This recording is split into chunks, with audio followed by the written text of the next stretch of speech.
The critical illness notice was issued the day before yesterday, and I was cuckolded yesterday. After being diagnosed with terminal bone cancer, I simply rented a rundown shack to wait for death. Bored out of my mind, I clicked on a piece of malware that had forcefully downloaded itself to my phone and adopted a cyber magic girlfriend who had her magic core gouged out and was on the verge of starving to death. Little did I know, the one newbie pack I casually bought for her in the game wouldn't just allow her to defy her fate in the magical world. I always thought it was just a game until one day my cyber girlfriend gave me a bottle of high-tier magic potion. The next second, that very potion appeared directly in my hand. It seems I don't have to die after all. My name is Silus, a college student who was just diagnosed with mid to late stage cancer. The day after the diagnosis, my girlfriend, who had solemnly vowed to stick with me through thick and thin, bought a Greyhound bus ticket overnight and ran away. I only had $5,000 left in my card. Throwing this money into the hospital wouldn't even make a splash. I simply dropped out of school, rented a single room next to the wetlands park, and planned to wait for death quietly. Just as I was lying in bed waiting for death, an ad that couldn't be deleted suddenly forced its way onto my phone screen. Installation complete.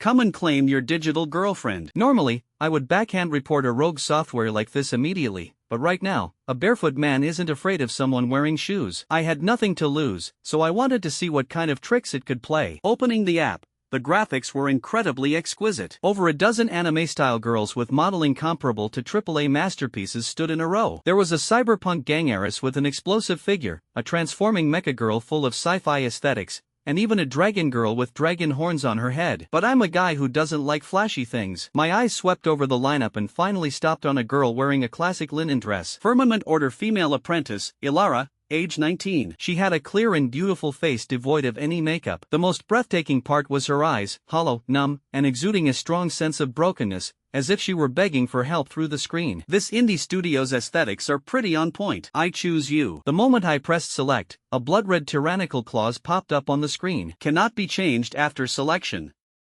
If the digital girlfriend dies, she will disappear completely. TCH, a crappy game making it sound like a matter of life and death. I clicked confirm. The screen lit up. It wasn't some fantasy adventure beginner village at all, but a drafty, dilapidated wooden cabin that not even a dog would live in. Ilara was huddled in rags on a mud-soaked straw mat. She was covered in bruises with centipede-like knife wounds rolling open on her pale skin, and half of her face was covered in blood washed by the rain. The modeling, the lighting, and her suppressed agonizing gasps were so realistic that my scalp went numb. Immediately after, 3 lines of red warnings slapped directly onto my face. Ilara is cold and starving, physically weak. Ilara is affected by abyssal fire poison, enduring excruciating pain. Lifespan remaining, 1 hour. Holy SHT, this girl is about to breathe her last. I panicked and frantically tapped the screen looking for a first aid button. Ding! First top-up of 1 grants a limited-time house renovation gift pack. Give your digital girlfriend a home.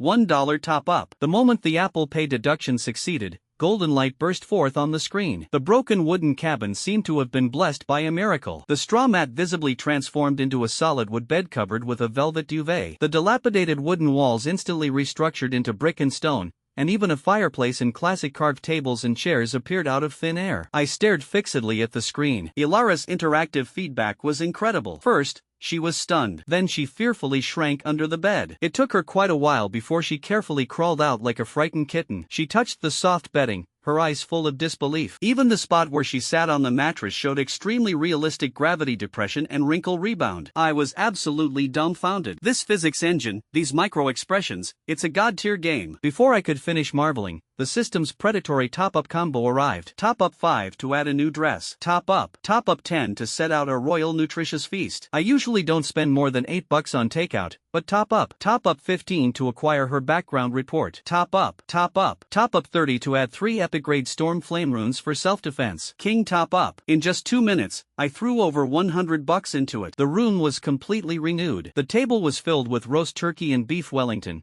and 3 gleaming golden magic runes were pasted on the door. In the game, Ilara was completely terrified by this miracle of creation out of thin air. She hid under the bed and refused to come out, revealing only one pale, trembling little foot. Taking advantage of this gap, I opened the medical report that had just been generated for her. One look at it, and I wanted to murder someone. This girl's situation was absolutely tragic. She was originally a core apprentice of the Firmament Order. Just because she accidentally scratched the shoulder of the manipulative green tea junior sister Seraphina during the Order's martial arts tournament. Holy crap! all the men in the entire Crimson Spire turned completely evil. The eldest senior brother crippled her mana. Her mentor pulled out her magic core. The second senior brother forced a low-quality abyssal fire poison potion down her throat. The third senior brother expelled her from the order. And the fourth senior brother was even more ruthless, tricked her down the mountain, and threw her heavily injured body directly into the wild forest, which was swarming with magical beasts to wait for death. Are this group of hyper-macho simps sick in the head? As I was cursing, Ilara on the screen finally couldn't resist the aroma and crawled out from under the bed. She swallowed hard looking at the roast meat on the table, her stomach growling, but she didn't dare to touch the knife and fork. She knelt on one knee to the empty air, clasping her hands together. Junior Ilara boldly requests Lord God to show yourself. If the Lord is unwilling to appear, Ilara will not touch a single bite of this food even if I starve to death. A pop-up appeared on the screen. Do you allow Ilara to eat? I clicked allow. A grand system notification immediately rang out in the void. Ilara wept tears of joy, grabbed the roast meat, and wolfed it down, even chewing and swallowing the bones. After eating, she immediately took a napkin to wipe the grease from the corners of her mouth and carried the plate outside to catch rainwater to wash the dishes. So sensible, just like a little punching bag. But just as I switched to the world map to check the surrounding environment, my heart suddenly tightened. 5 glaring red dots were approaching Ilara's cabin at insane speeds. Zooming in, they were 5 shadow direwolves, built like buffaloes with blood-red eyes, and Ilara was still foolishly washing the plate on the porch outside. I frantically tapped the screen, but the only thing that popped up was a fatal prompt. Top up 15 to purchase a telepathic voice scroll. No time to worry about the money. Top up. I pressed the scroll icon on the screen and roared, "Monster Siege, fall back into the house." The house immediately. Music, in the game, it was as if the god of the sky dropped a voice of thunder. Even the NPCs could hear it. Ilara was startled, dropped the plate, scrambled back into the house, and forcefully barricaded the door. The next second, 3 shadow wolves shattered the curtain of rain, lunging straight at the door with their bloody maws wide open. Boom! The storm flame rune pasted on the door triggered instantly. Music, blinding lightning and raging fire exploded. 2 of the shadow wolves didn't even have time to let out a yelp before they were instantly turned to ash. Only the smell of burnt meat remained in the air. The remaining 3 shadow wolves were scared out of their wits and split up, trying to flank and sneak attack from the windows and the roof. Boom! Boom! The runes on the windows detonated one after another, resulting in 2 more charred lumps falling to the ground. The final shadow wolf didn't even look back, tucking its tail and sprinting madly into the deep mountain, music, forest. Server launch special offer. Do you wish to purchase the lightning scroll to punish the fleeing, music, magical beast? Only 45. If you cut the weeds but don't dig up the roots, they'll grow back with the spring breeze. What if this beast goes back and calls, music, for backup? Top up. Instantly, a golden bolt of lightning as thick as a barrel struck down from the sky, accurately hitting the fleeing shadow wolf in the rain. Only a burning crater was left in its place. 5 monsters wiped out in half a minute. Ilara slumped to the floor, looking at the raging thunder and fire outside the window, her face full of disbelief. Then, she pushed open the door, knelt on both knees facing the torrential rain, and caught out heavily to the sky. Junior Ilara thanks Lord God for the grace of saving my life. Watching her survivor-like appearance, I suddenly felt that the $100+ I spent was completely worth it. With the crisis resolved, I took a closer look at her status bar. This girl was suffering from 5 fatal debuffs: damaged foundation, shattered mana starseed, fire poison devouring body, inner demons breeding, and severed mana circuits. Music, she tried to rely on meditation to recover her mana, but the progress bar dropped instead of increasing, making her so anxious she coughed up blood. I wanted to help her, but opening the shop, it was full, music, of extortionate sky-high prices. The only thing I could afford was the crazy Thursday special high-tier mana gathering array, 30 for 10 hours. Buy 10 top-quality mana crystals radiating rich magical energy, plus 8 glittering golden array flags smashed directly at Ilara's feet, automatically forming a supermassive array. Ilara looked at the mana crystals on the ground, her jaw almost dropping. In the magical, music, world, these were treasures that even demigod-level ancient monsters had to pinch pennies to use. Yet this mysterious lord casually threw them around like garbage. What a reckless waste of heaven's gifts. Music, she wiped the tears from the corners of her eyes, not daring to waste a single shred of my kindness. She immediately sat cross-legged and madly absorbed the rich mana that had liquefied within the array. Watching her, music, steadily rising experience bar, I put down my phone in satisfaction. In order to support this game, I made a decision. I planned to go back to my old profession of streaming on Twitch to make money. I was going to carry the identity of someone with late-stage bone cancer and go climb Pikes Peak. Every bit earned is a bit gained. Even if I die, I want this girl to survive in the game. Sleeping until midnight, the alarm I set woke me up. Picking up the phone, music, the gathering array had just expired. The array flags had dimmed,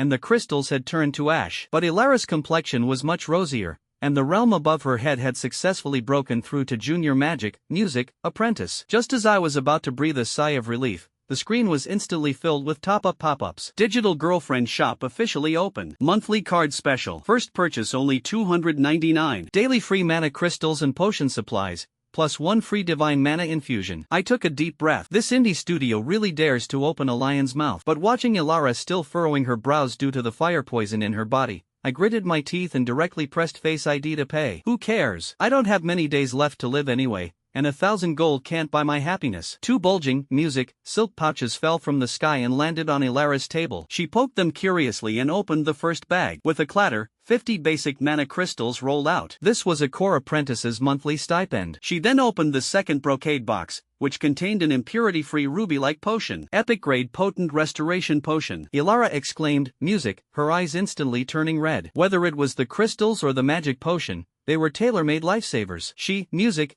bowed deeply to the empty air, swearing to prepare a thank you gift for me. Right then, a system prompt popped up on my face. Ilara is about to begin healing. Music, do you wish to use the divine mana infusion opportunity to heal her personally? I froze. Personally? How personally? Clicking confirm, I chose a rather pretentious line. Make it quick, I am very busy. Hearing the voice coming from the void, Alara's face instantly turned bright red. She pinched the hem of her skirt and stuttered, Lord, Alara is too dirty. Could you allow me to wash up first? This game even has a bathing scene? I decisively agreed. Alara walked into the bathroom. As an honorable gentleman, I tentatively, music, tapped my finger on the bathroom door. Insufficient affinity cannot peak. I scoffed. A veteran cadre can withstand the test, making it seem like I really wanted to look. Not long after, music, the bathroom door slid open. Amidst the swirling steam, Alara walked out wrapped only in a plain white bath towel. Music, her fragrant shoulders were half exposed and water droplets slid down her pale calves. The steam still clung to her skin, and I couldn't look away. She knelt on the bed with her back to the screen, music, untied the towel, and the fabric fell along the winding curve of her waist, revealing a flawless, smooth, beautiful back. I couldn't breathe. I couldn't move. Even my breathing stopped. A prompt popped up on the screen. Please use your left the spinal nodes and use your right finger to draw circles and press on the magic core area to begin channeling mana. Holy SHT, it meant personally in a physical sense. Following the prompt, I placed 2 fingers on the screen. Alara in the game immediately let out a fiercely suppressed muffled groan. From her perspective, 2 warm, large hands reached out from the void and pressed directly onto her back. Overbearing arcane power surged into her limbs and bones,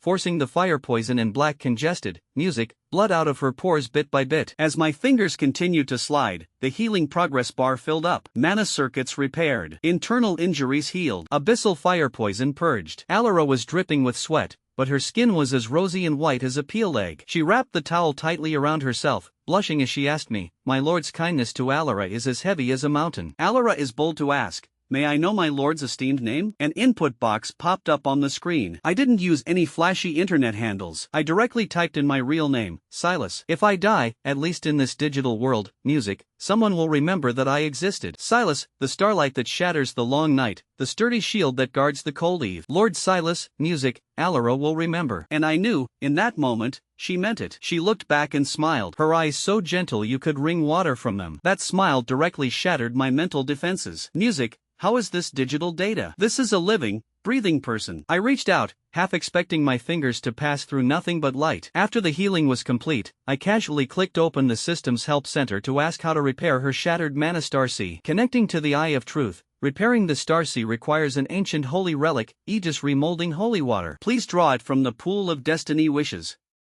Guaranteed drop at 15,000. 15,000 bucks for a guarantee?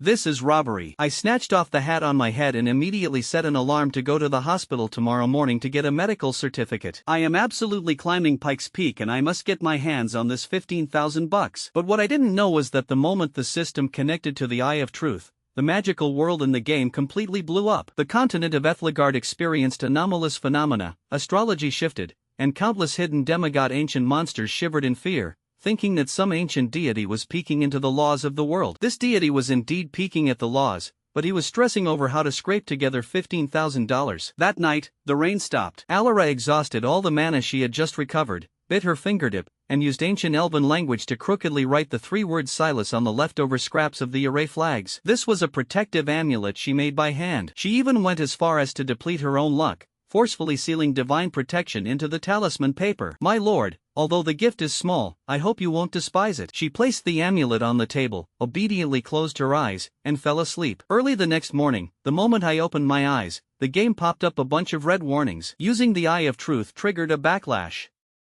Luck value plummets. Today's fortune, extremely ominous. Avoid mountaineering. I sneered. I have latest stage bone cancer. Could it be any more ominous than this? If I don't climb the mountain, what am I going to use to draw the Aegis holy water? Closing the prompt, I was just about to head out when someone knocked on the door. Opening the door, the hallway was completely empty. Quietly lying on the floor was a palm-sized delivery box. No tracking number, no FedEx or UPS logo. Printed on it was only a line of small cursive text. A little gift from Alara to be received by Lord Silus. I squatted down, picked up the delivery box from the floor, and stared fixedly at that line of text, instantly breaking out in a layer of cold sweat on my back. A little gift from Alara? Isn't this a game? Tearing open the packaging, inside was an exquisitely crafted scented sachet with chicken scratch cursive writing that read, "Silus, be safe and sound." I leaned in to smell it, and an extremely faint, elegant fragrance entered my nasal cavity. Not sweet, not cloying, just simple and tranquil. This was absolutely not some cheap perfume. The scent was exactly as if a living, breathing girl was standing in front of me. Unbelievable. Even in-game items could be manifested one-to-one into reality. The background of this game is absolutely not simple, but I didn't have time to think too deeply. Alara's mana star sea was shattered, and if I wanted to fix it, I had to spend $15,000 to pull for the guaranteed holy water. I went to the barbershop and shaved my head bald, pinned my bone cancer diagnosis certificate on my Twitch homepage, and that afternoon, I flew directly to the foot of Pikes Peak and started streaming. The title was simple and brutal. Terminal Bone Cancer, 5-hour Pikes Peak Summit Challenge. As soon as the stream started, the screen was filled with people cursing me for selling a sob story to scam money. There was even a grumpy local guy named Chad who threatened to drive over and expose me for see-to-face. At midnight, Chad brought a few viewers and blocked the trailhead, sneering and pointing at my leg, telling me to roll up my pant leg. I didn't bother arguing. I just rolled my pant leg up to my knee. The dense osteosarcoma lumps under the skin were a terrifying purplish red. The whole crowd went dead silent. Chad's face flushed bright red. Ashamed, he slapped himself hard across the mouth and instantly sent me 10 Super Rockets large donations on the spot to apologize. The stream exploded instantly. All the doubts turned into encouragement, and the viewer count skyrocketed. I carried my streaming tripod and climbed up step by step. The intense pain brought by the bone cancer was like a blunt saw cutting my nerves. Sweat soaked my clothes completely.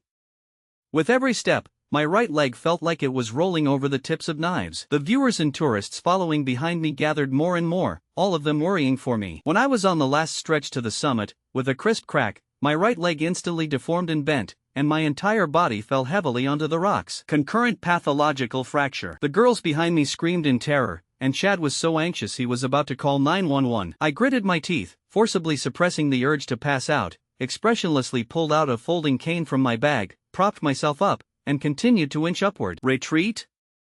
Impossible. I'm still a few $1,000 short of saving my cyber wife. The stream went completely crazy, and donations flew everywhere. A big spender wearing a god-tier wealth title didn't say a word and directly smashed a $15,000 gift. The money was enough. The moment I stepped onto the summit of Pikes Peak, the sun broke at dawn. The light and shadows in the sky twisted, and a mirage resembling an ancient Roman legion unexpectedly appeared. That phantom of a deity stepped on the clouds, passed through the crowd of tourists, and actually lowered his head, staring dead at me with a pair of golden vertical pupils. I had no time to care about any miracles. I just wanted to get down the mountain to save someone. While riding the cable car down the mountain, a few heavily tattooed burly gang members squeezed into the same cabin with me. Just as the doors were about to close, the lanyard of the protective amulet on my chest suddenly snapped, and the sachet fell to the floor. The moment I bent down to pick it up, the entire mountain violently shook. Rumble. A massive boulder fell from the sky, instantly smashing the cable car in front of us into an iron pancake. I followed the inertia of grabbing the amulet and rolled out of the ticket hall, luckily escaping death. I only found out later that everyone who died in that cable car were drug dealers. I ignored the agonizing pain of my broken leg, crawled into the convenience store at the foot of the mountain, and grabbed a power bank to keep my phone alive. As soon as I opened the game, a screen full of blood-red warnings popped up like crazy. Alara is under attack by a small monster tide. Alara is critically injured. Life is in imminent danger. My eyes turned bloodshot. On the screen, the cabin had been razed to the ground. Alara, covered in blood, collapsed among a pile of monsters. Under her rag-like clothes were rolling, gaping wounds. She gripped a broken sword tightly in her hand, coughing up large mouthfuls of blood, trying to kill the person named Raising. I opened the shop, my fingers turning into afterimages as I directly emptied the inventory of storm flame runes. Buy. Over 200 lightning and fire runes rained down from the sky like they were free, instantly blasting the area around Alara into a purgatory of thunder. The monsters were all blasted into ash. Even the vicious female supporting character hiding in the shadows, who had secretly used a beast-luring incense, was locked onto by an epic-grade rune I used and was struck until her soul was destroyed on the spot. The crisis was lifted, but Alara's health bar was empty. She passed out, not even having the strength to drink a potion. My hand went limp, the phone clattering somewhere I couldn't care less about. The system was so hardcore it made one's hair stand on end. Music cannot autonomously swallow recovery potions. I quickly clicked on the Eye of Truth for help. System prompt. Spend 1,500 to purchase the Lost Secret Art Holy Spirit Acupoint Piercing Technique to heal her. Top up. I didn't even blink. After spending the money to buy the skill and the mithril needle consumables, an acupoint map of Alara immediately popped up on the screen. Holding the phone, my fingers tapped madly on the screen. Left finger pressing, right finger drawing circles. Virtual silver needles precisely pierced into her acupoints one by one. Then, I ground the recovery potion and sprinkled it on her wounds. The wounds healed at a visible speed, and Alara finally kept her life. Just as I breathed a sigh of relief, my phone screen went black from a dead battery. I only then realized that I had already been taken to a hospital ward by an ambulance. Music, in the adjacent bed lay an old man with a broken leg, and coincidentally, a set of Chinese silver needles viewed as alternative therapy tools in the West was placed, music, on his nightstand. Looking at that set of needles, my hands suddenly felt extremely itchy. The muscle memory of applying needles in the game was actually deeply carved into my brain. Music, grabbed the silver needles and, following the techniques from the game, madly pierced my fractured and swollen right leg. 36 silver needles fell, rotating, and piercing the acupoints. The moment I pulled the needles out, the purplish-red congested blood in my right leg miraculously faded. Holy crap, I'm a genius. The medical skills from this game actually work in reality. Without a second word, I refused the inpatient surgery, bought that set of silver needles at the pharmacy, and limped on my crutch into a burger joint, plugging in the power bank to go online again. The $15,000 in sponsorship fees had arrived in my account. Pool, music, of destiny wishes, all in. Golden lights flashed continuously. 1,000 pulls hit the pity guarantee, and a crystal clear Aegis, music, remolding holy water lay quietly in my inventory. In the game, Alara had just woken, music, up, her face full of despair. I pressed the telepathic voice scroll and directly threw the holy water onto her table. This is the holy water that can restore your mana star C. Drink it quickly. Alara looked at this bottle of holy water radiating peerless magical energy, trembling all over in fear. She knew how precious this thing was and refused to take it even if it meant death. Music, my lord, this holy water is too precious. Alara cannot repay it. I cannot take it. You think I can't handle an AI? I roared. Cut the crap. This thing is useless to me. I just caused such a huge commotion. If you don't drink it, you're just making trouble for me. Alara's eyes turned red. She suddenly fell to one knee, placed her right fist over her, music, chest, and made a sacred vow to the sky. Alara has received my lord's immense grace and has no way to repay it. In the future, if my lord has any orders, even if it means crossing mountains of blades and seas of fire, or entering the bottomless hell, Alara will not hesitate to die 10,000 deaths. The vow triggered a resonance with the laws of the world, and a fierce wind whipped up her long hair. She held up the holy water and swallowed it in one gulp. Boom! The sky in the game was instantly torn apart by a heaven-piercing blue light. Mana turned into a tornado shooting straight into the clouds. All the old monsters of the continent of Ethelgard were alarmed. Countless red dots pounced, music, toward the wild forest like mad dogs. The system came to stir up trouble again. A holy relic has appeared, causing a tremor in all directions. Do you wish to top up 5 to conceal the heavenly secrets? I paid while cursing. The blue light dissipated instantly, and those big shots of the magical world ran around the mountains like headless flies,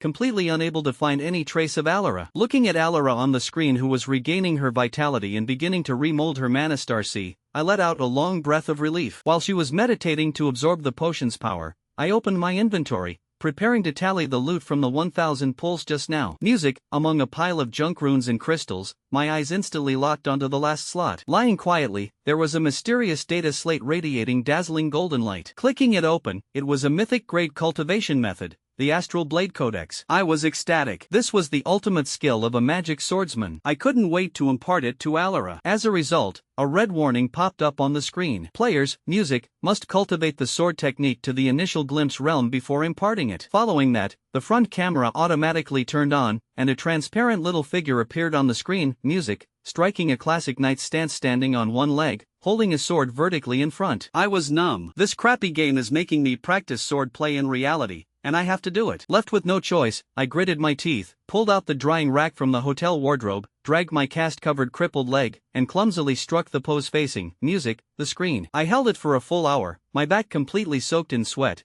and the progress bar only by 1%. Music, collapsed on the floor, feeling like all the bones in my body were about to fall apart. Just then, a muffled thump came from outside the door. Pushing the door open, a black, furry kitten was lying prone on the floor. Its hind legs were mangled with blood and flesh, and there were a few raptor feathers on its back. It was probably snatched midair by an eagle and dropped. I picked it up, brought it inside, and stuffed it into a shoebox. It was the middle of the night, so I couldn't go to a pet hospital. I pulled, music, out the silver needles I bought during the day and gestured at it. An acupoint map of a cat instantly surfaced, music, in my mind. I pinched the needle, my technique as fast as lightning. After a few pricks, the wound on the kitten's back immediately stopped bleeding, music, and scabbed over. I turned her on happily to go take a shower, completely unaware that the black cat behind me suddenly opened its eyes, revealing a pair of golden vertical pupils. It stared dead at me, its eyes full of greedy, murderous intent. It was actually a hell beast. When I came back from the shower, a major event happened in the game. After Alara swallowed the remolding holy water, the remolding of her mana star C reached its final critical juncture. Sitting cross-legged on the bed, a magic array pattern blooming with blue light actually condensed at her lower abdomen. A perfect grade star C. The system immediately popped up a warning. A perfect star C has attracted the peeping of an undead monarch. Do you wish to purchase the Guardian package? Flipping through the list, the cheapest package was 30. Top up. Right after the money was deducted, music, the sky on the screen was instantly obscured by a cloud of blood-red mist. The demigod-level Necromancer Malachar hovered in midair, letting out a piercing, maniacal laugh. He slammed his palm down, and the death aura formed a sky-covering bloody hand, crashing straight toward Alara's cabin. I sneered and frantically tapped the screen with my fingers. Music, the lightning and fire barrier I just bought activated instantly. The array runes all over the ground lit up, transforming into an inverted dome of light that forcibly withstood the bloody handprint. Then, a typing keyboard popped up on, music, the screen. System prompt. Enter the incantation in the correct sequence to trigger the array's attack. My needle-piercing hand speed, which I had just practiced, was pushed to the max. All those hours of practice, finally paying off. My fingers turned into afterimages on the keyboard, typing, music, frantically with a crackling sound. Instantly, dense barrages of lightning and fire shot out from the array. Over a dozen pillars of thunder soared into the sky, music, blasting Malachar's face pitch black on the spot, his hair standing on end like a dandelion. The old demon became exasperated and directly unleashed his Stage 3 ultimate ability. A gigantic, green-faced, music, fanged avatar of death rose behind him, clasped its hands together, and pressed down fiercely. The light dome of the thunder and fire array cracked inch by inch. Alara anxiously shouted for me to be careful. I opened my inventory, directly dragged out the Judgment Thunder rune included in the package, held down the voice key, and acted tough. Me, Ant? I can kill you with a wave of my hand. The rune ascended into the sky. The sky in the game instantly turned blacker than ink, and violent thunderclouds rolled madly. I followed the on-screen prompts, quickly drawing the rune with my finger. Boom! A purple lightning dragon as thick as a barrel tore through the clouds, opened its massive maw, and swallowed Malachar's avatar in one bite. Following that, 10,000 bolts of lightning fired simultaneously, music, directly striking this unbearably arrogant demigod old demon into ashes all over the ground. His health bar was instantly cleared to 0. I blew on my fingers. Music, $30 for an instant kill, satisfying. The commotion here was too big, and it directly attracted the people of the Firmament Order. Two familiar NPCs appeared on the screen, Grandmaster Valerius and his direct eldest disciple Julian, whose mana had been crippled. I remembered very clearly how miserably these guys had bullied Alara back then. Standing before the crater filled with lightning and fire, Julian fell to his knees with a plop, crying and shouting to the sky, "Lord God, this Junior Star Sea is completely shattered. I beg my lord to grant me the Aegis remolding holy water. This junior is willing to serve as your ox and horse." A system prompt box popped up. "Do you wish to grant a fortuitous encounter?" I laughed out of sheer anger. "You want my lifeblood?" I held down the telepathic voice scroll, took a deep breath, and cursed at the screen. "Screw music, you. Why don't you take a piss and look at your own reflection to see what kind of trash you are? Get the FCK, music, out of here." In the game, fierce winds howled. That get out sounded like a thunderclap on flat ground, directly shocking Valerius and Julian so much that their faces turned ashen. Music, the master and disciple lost all face and ran away with their tails between their legs in disgrace. In the cabin, Alara heard that angry curse. She was stunned for a moment, then burst out laughing, her eyes, music, curving into crescents. She carefully took out a mana crystal bracelet she had polished herself and knelt on one knee to the void. "My lord, this is a protective amulet Alara made by hand. I hope my lord will not despise it." System prompt. "Received a gift from your digital girlfriend." My heart instantly felt warm. Just then, I suddenly felt a wave of sleepiness hit me, and I, music, collapsed and fell asleep. In the middle of the night, the shoebox opened silently. That black cat jumped onto the table. Its body twisted and elongated under the moonlight, and the silhouette of an ancient giant beast was cast on the wall. It stared dead at my neck and lunged fiercely, its sharp claws gleaming with a cold light. Just at the moment its claws were about to slash my throat, the black dragon tattoo on my back suddenly came alive. The giant dragon opened its eyes in fury and let out an earth-shattering roar. A pitch-black dragon tail whipped out from my back and, like swatting a fly, smacked the black cat, music, out of midair with a loud smack,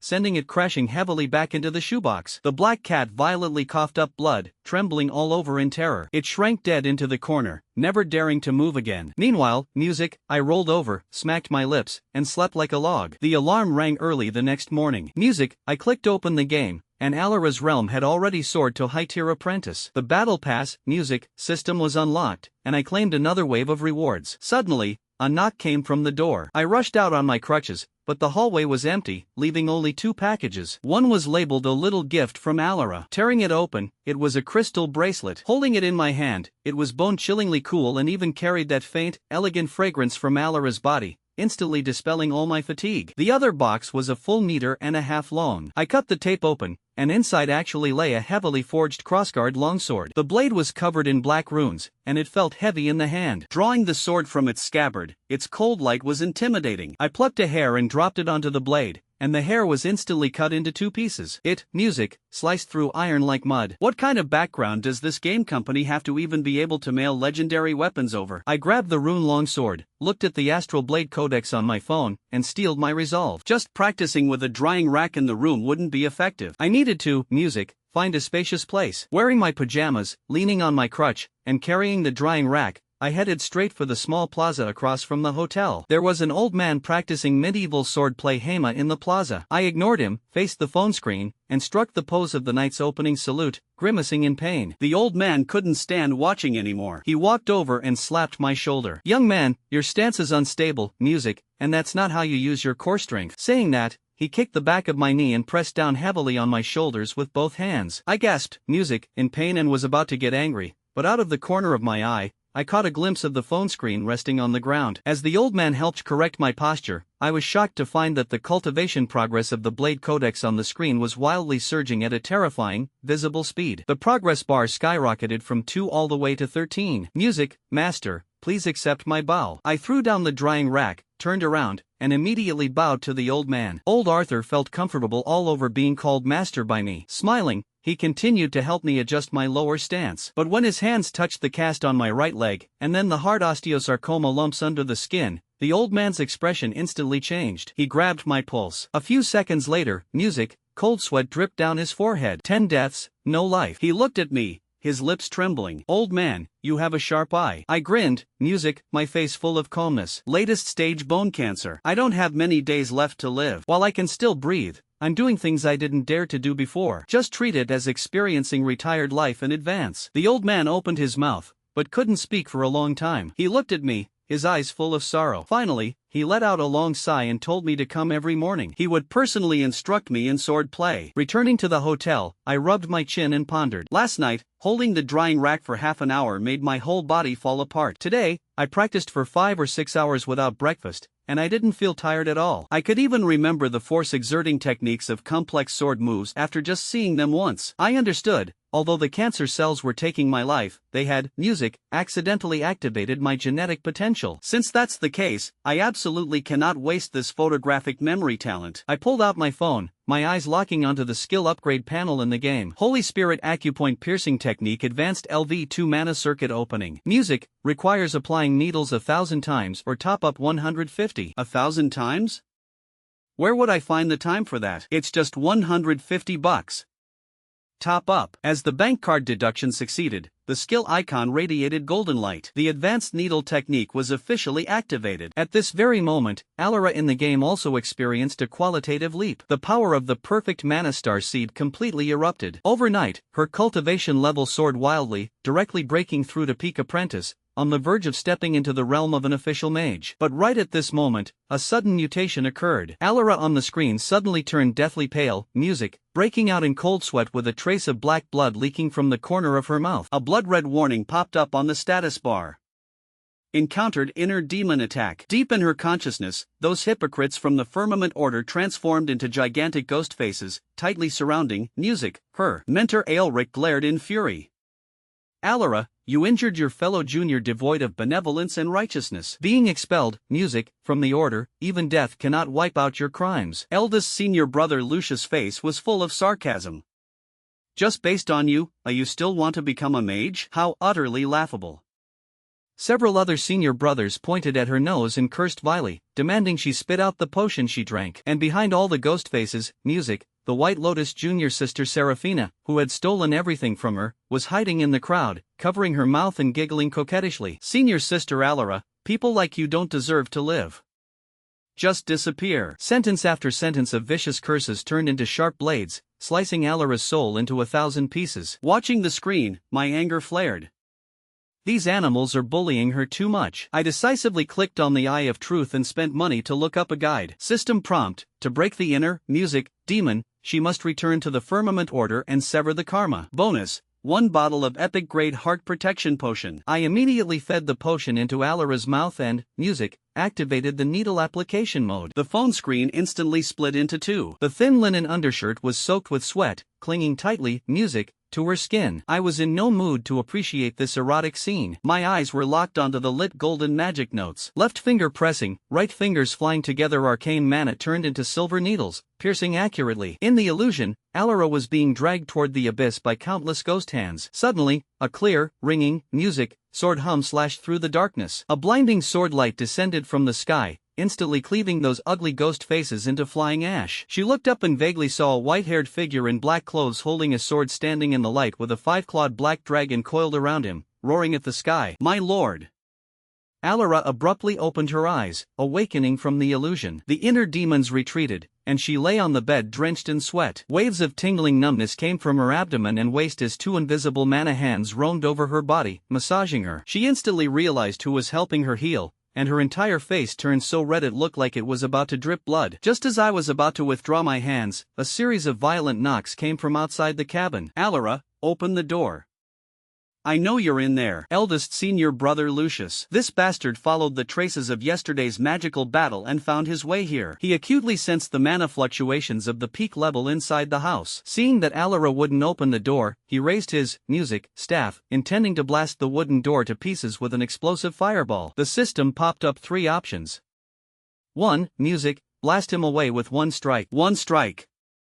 That was all it would take. 2. Suppress him with aura. 3. Shatter his eardrums will be deemed a dark mage. The option to kill him didn't even have a top-up channel. This meant this son of a had to be left for Alara to music deal with personally. I chose option 2 without hesitation. Outside the house, before Lucius' fireball even touched the door panel, a terrifying aura resembling a massive mountain crashed down. Crack!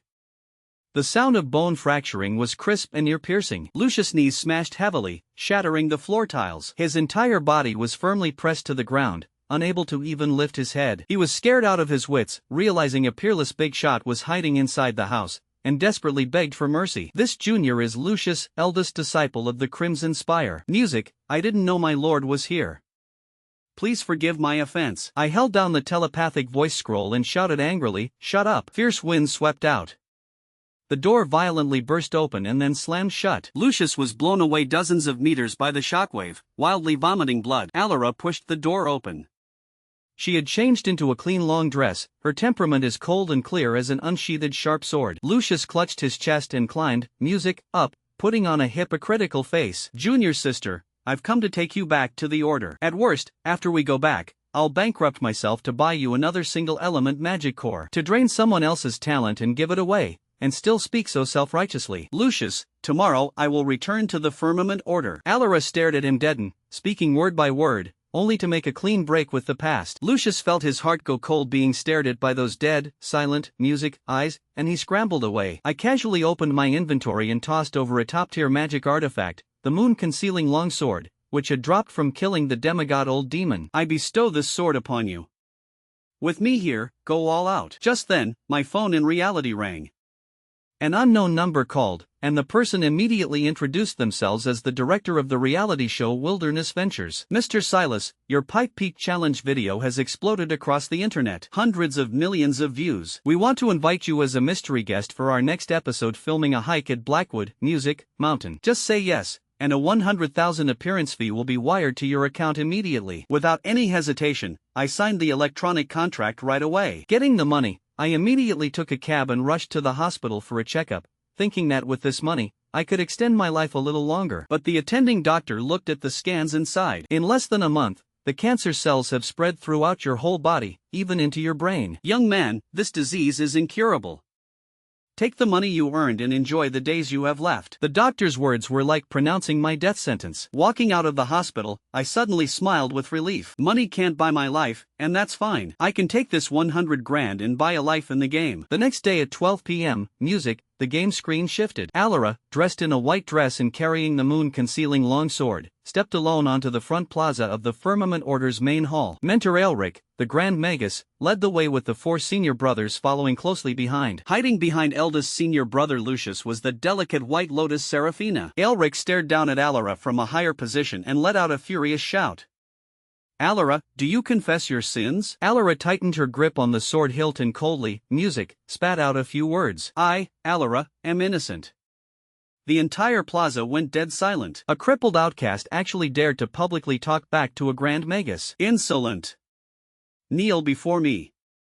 Grand Magus Alaric's terrifying aura crashed toward Alara. Right, music, at this hair-raising moment, my phone screen instantly froze. A glittering golden prompt box smashed into the center. Please, music, create your game character first. I cursed on the spot. I've thrown in so much money, and I've played up to now only for you to give me the character creation page. Opening them all, it was full of the fragrance of top-ups. Limited time special elven white hair, 150, buy. Black crystal dragon robe, 600, buy. Max out special, music, effects, buy. In 3 seconds, a peerless magic swordsman with flowing white hair, fluttering black clothes, and surrounded by a coiled black dragon appeared on the screen. The badass vibe was maxed out. Next, the system popped up the most lethal options. Realm Insta-Boost Specials. Peak Mage Trial Card, 150 day. Grand Magus Trial Card, 1,500 day. Peak Demigod Trial Card, 30,000 day. Looking at these numbers, I glanced at the 100,000 balance that had just arrived in my account. I didn't hesitate at all. My fingers stabbed fiercely onto music, the Peak Demigod option. Payment password entered. 30,000 evaporated instantly. Boom. On the screen, my game character, music, violently erupted with dazzling divine light that pierced heaven and earth. The overwhelming pressure of a peak demigod, like a tangible tsunami, crashed, music, directly into the continent of Ethelgard. The pressure Aelric exerted on Alara was instantly shattered into powder. I pressed down hard on the telepathic voice scroll, my eyes cold, and roared out that suppressed line word by word. With me here today, let me see who dares. As soon as the words fell, 2 terrifying spiritual pressures collided explosively in the plaza. Alaric's aura was instantly crushed by me, and the disciples behind him were all pressed flat onto the ground, their faces turning the color of pig liver. I held the voice talisman, my tone arrogant. This exalted one only accompanied her today to settle karma. If you dare touch a single hair on her head, this exalted one will disregard any music Face the firmament order has. Grandmaster Valerius immediately restrained Aelric, sending a telepathic warning not to act rashly. Seeing this group of old geezers intimidated, Alara walked straight up to Music, fourth senior brother Draven, and directly pulled out the evidence of him causing trouble, owing debts, and soliciting prostitutes outside Music, smashing it fiercely in his face. Draven flew into a shameful rage, drawing his broken sword to challenge Alara to a duel. Alara drew the moon-concealing longsword, her figure transforming into a stunning streak of light. With a crisp clang, Draven's magic artifact broke cleanly in two. He let out a scream. Music, a deep, bone-revealing bloody gash sliced across his chest, and he completely passed out. Fourth senior brother, defeated. Next was third senior brother Cedric, who had colluded with an outer sect elder to falsely accuse a fellow disciple. Alara directly swore an oath by the laws of the Great Tao to prove her innocence. The system almost struck her dead with lightning, and I quickly spent money to stuff an epic-grade holy water into her to save her life. Cedric was dragged down by the law enforcement knights, his tongue pulled out and his eyes gouged on the spot. Third senior brother, crippled. It was second senior brother Kaelin's turn, the alchemist who had administered the poison. I spent money to buy a bunch of abyssal fire poison potions, swapped out his pills, and forced him to swallow them. The superposition of 3 types of fire poison erupted, and his eyes rolled back as he fainted. Second senior brother, crippled. Finally, eldest senior brother Lucius stepped forward. He unleashed the ultimate move he used to defeat Alara back then. Music, but Alara's eyes were as cold as frost. The moon-concealing longsword in her hand turned into a blur of afterimages, unleashing 49 continuous strikes. Music, clang. Lucius' flying sword was knocked out of his hand, and he was forced to his knees by the shock. The cold blade of the moon-concealing longsword rested firmly against his neck. Eldest senior brother defeated. Watching Alara massacre all sides on the screen and completely sever her karma, I let out a long breath of foul air. Satisfying. Music, this $30,000 was totally worth it. Right then, the hotel room doorbell rang. Leaning on my crutch, I opened the door. Standing outside was a courier in a suit and tie, handing me a heavy, pure black metal case. Mr. Silus, this is the special equipment custom made for you by the production team of Wilderness Ventures. I signed for it and opened the case. Inside actually lay a cyberpunk-style black gaming helmet. Next to it was an instruction manual. Looking at the 4 large words on the manual, brain-computer interface, my heart beat wildly. Music. Could this thing actually let me enter the game directly? I didn't hesitate anymore and strapped this highly advanced black VR helmet onto my head. Who cares if it might explode?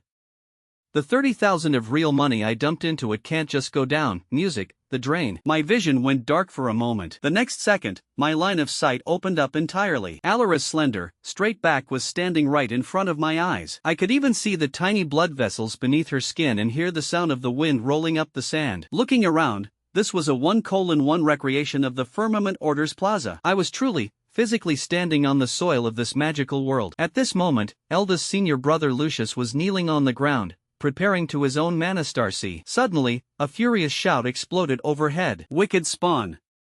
I worked so hard to cultivate you, and you're actually going to your cultivation for a woman?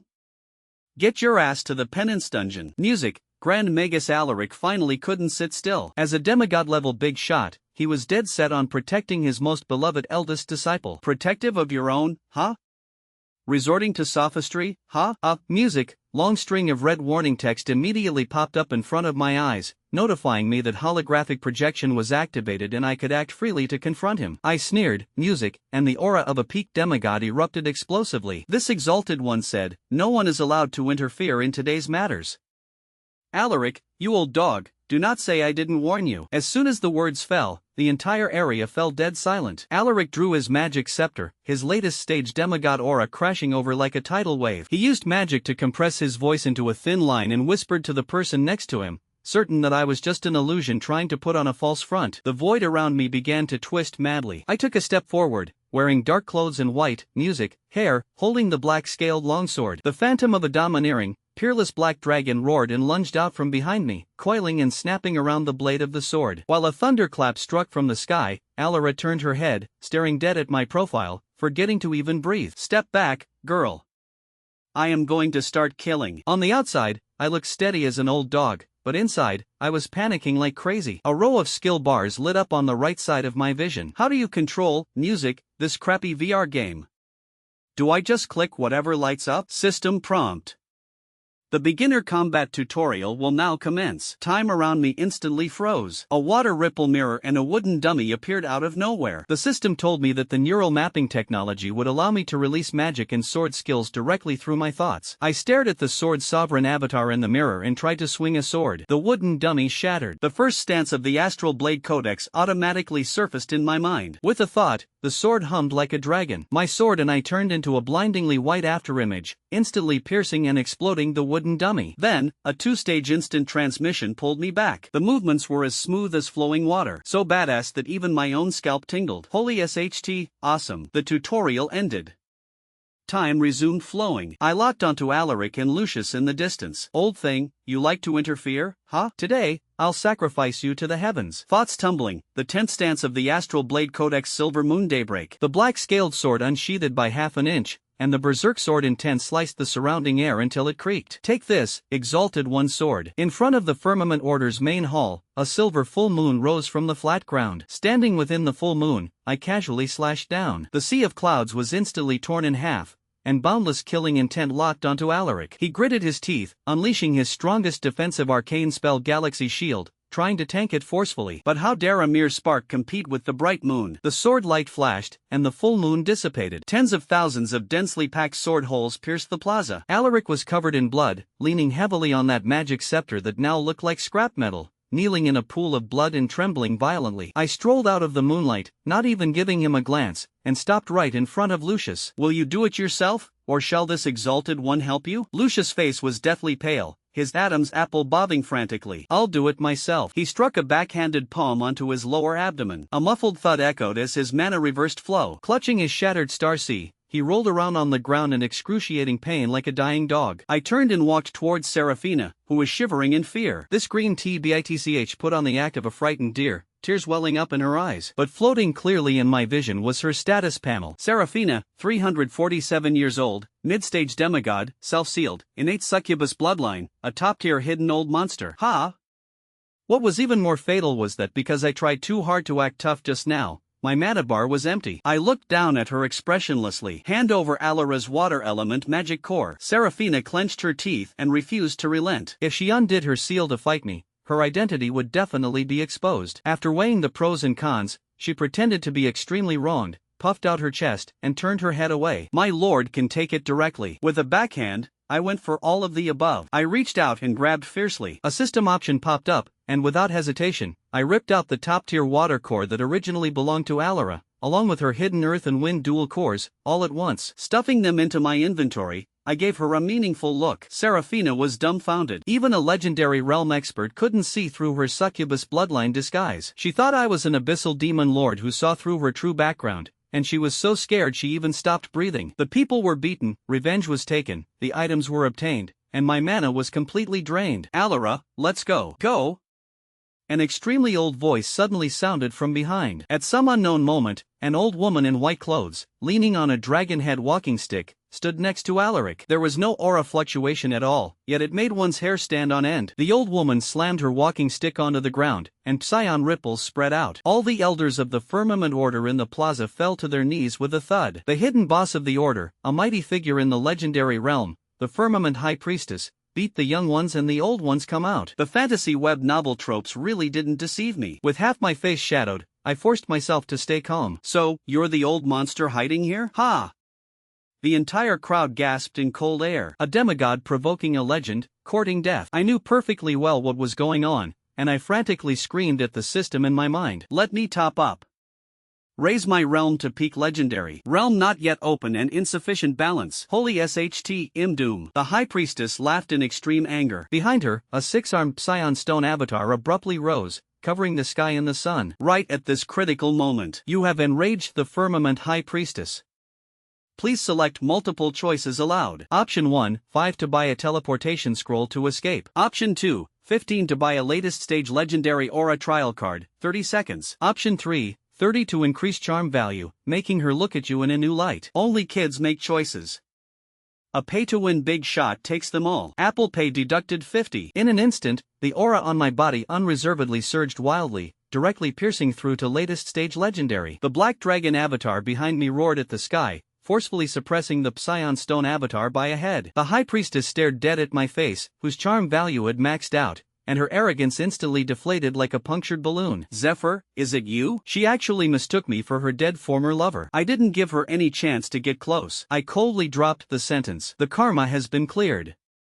Farewell. Crushing a high-tier teleportation scroll, I grabbed Alara's hand, and we instantly vanished from the spot, escaping with our lives. I used telekinesis to carry Alara as we stepped onto a floating sword. This crappy game was too realistic. The high-altitude astral winds blew wrinkles all over my face. Looking back, Alara's mouth was blown into the shape of a trumpet flower by the wind. The system popped up a main quest. Help Alara gain a foothold in a new guild, the Sanctuary. Isn't this just asking me to find a kindergarten for her? I landed in Skyfall City and randomly found a tavern. My time was almost up, and I had to log off. Seeing Alara's pitiful look like an abandoned kitten, I had to make up an excuse. The main body of this exalted one is currently locked in a deathmatch with a great abyssal lord. I am poisoned with a deadly toxin, and my life is in critical danger, so I could only descend via projection. Cancer technically counts as a great abyssal lord. Hearing this, Alara's pretty face turned deathly pale. She fell to one knee in Medea with a plop, tears falling pitter-patter. My lord, I will definitely become a high-tier alchemist and brew the antidote for you. I told her she couldn't join an alchemy sect. She cultivated fire magic, which clashed with potion making. As soon as the words left my mouth, she smiled miserably at me, and without hesitation, severed her own mana circuits, dispersing her entire cultivation on the spot. My lord, since they clash, this junior will just disperse my cultivation. My scalp went numb, and my heart suddenly ached. This AI was too brutally well made. That kind of despair and absolute resolve couldn't be faked. With a backhand, I pulled out the ultimate water element mental cultivation method, Tidal Mysteries, and handed it over. She looked up timidly. My lord,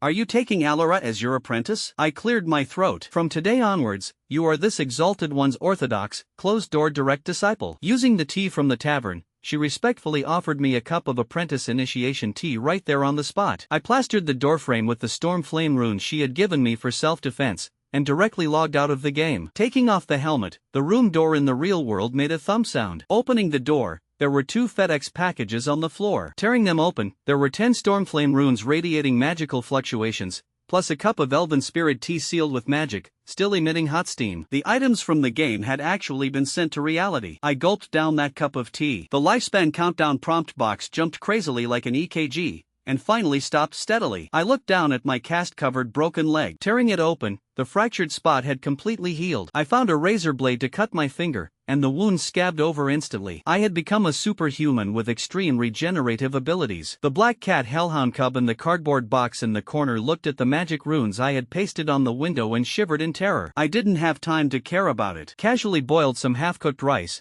poured it into the cat bowl, grabbed my luggage, and headed straight to the airport. At the airport, as soon as I took 2 steps, I noticed countless pairs of eyes staring dead at me. In the restroom mirror, I was completely reborn. The otherworldly temperament of a magic cultivator fully erupted, and my skin was so good it glowed. Boarding the plane, the flight attendants were so enthusiastic, they practically wanted to paste themselves onto me. The girl sitting next to me held it in until her face turned red, finally mustering the courage to hand me her phone, wanting to add my Instagram. My brain short-circuited. The immersion was too strong, and I sneered, this is an airplane? Riding this exalted one's floating sword is much faster than this. The girl was terrified and silently withdrew her hand. Meanwhile, at Skyfall City Plaza, as soon as Alara, possessing supreme water element affinity, appeared, she immediately caused a sensation across the whole plaza. An all-female reception mage from the Emerald Star Valley, which specialized in alchemy and healing arts, took a step ahead and brought Alara to meet her guild's heir. In the luxurious tavern private room, the alluring heir, Elena, asked Alara through a red veil, "Do you have a mentor?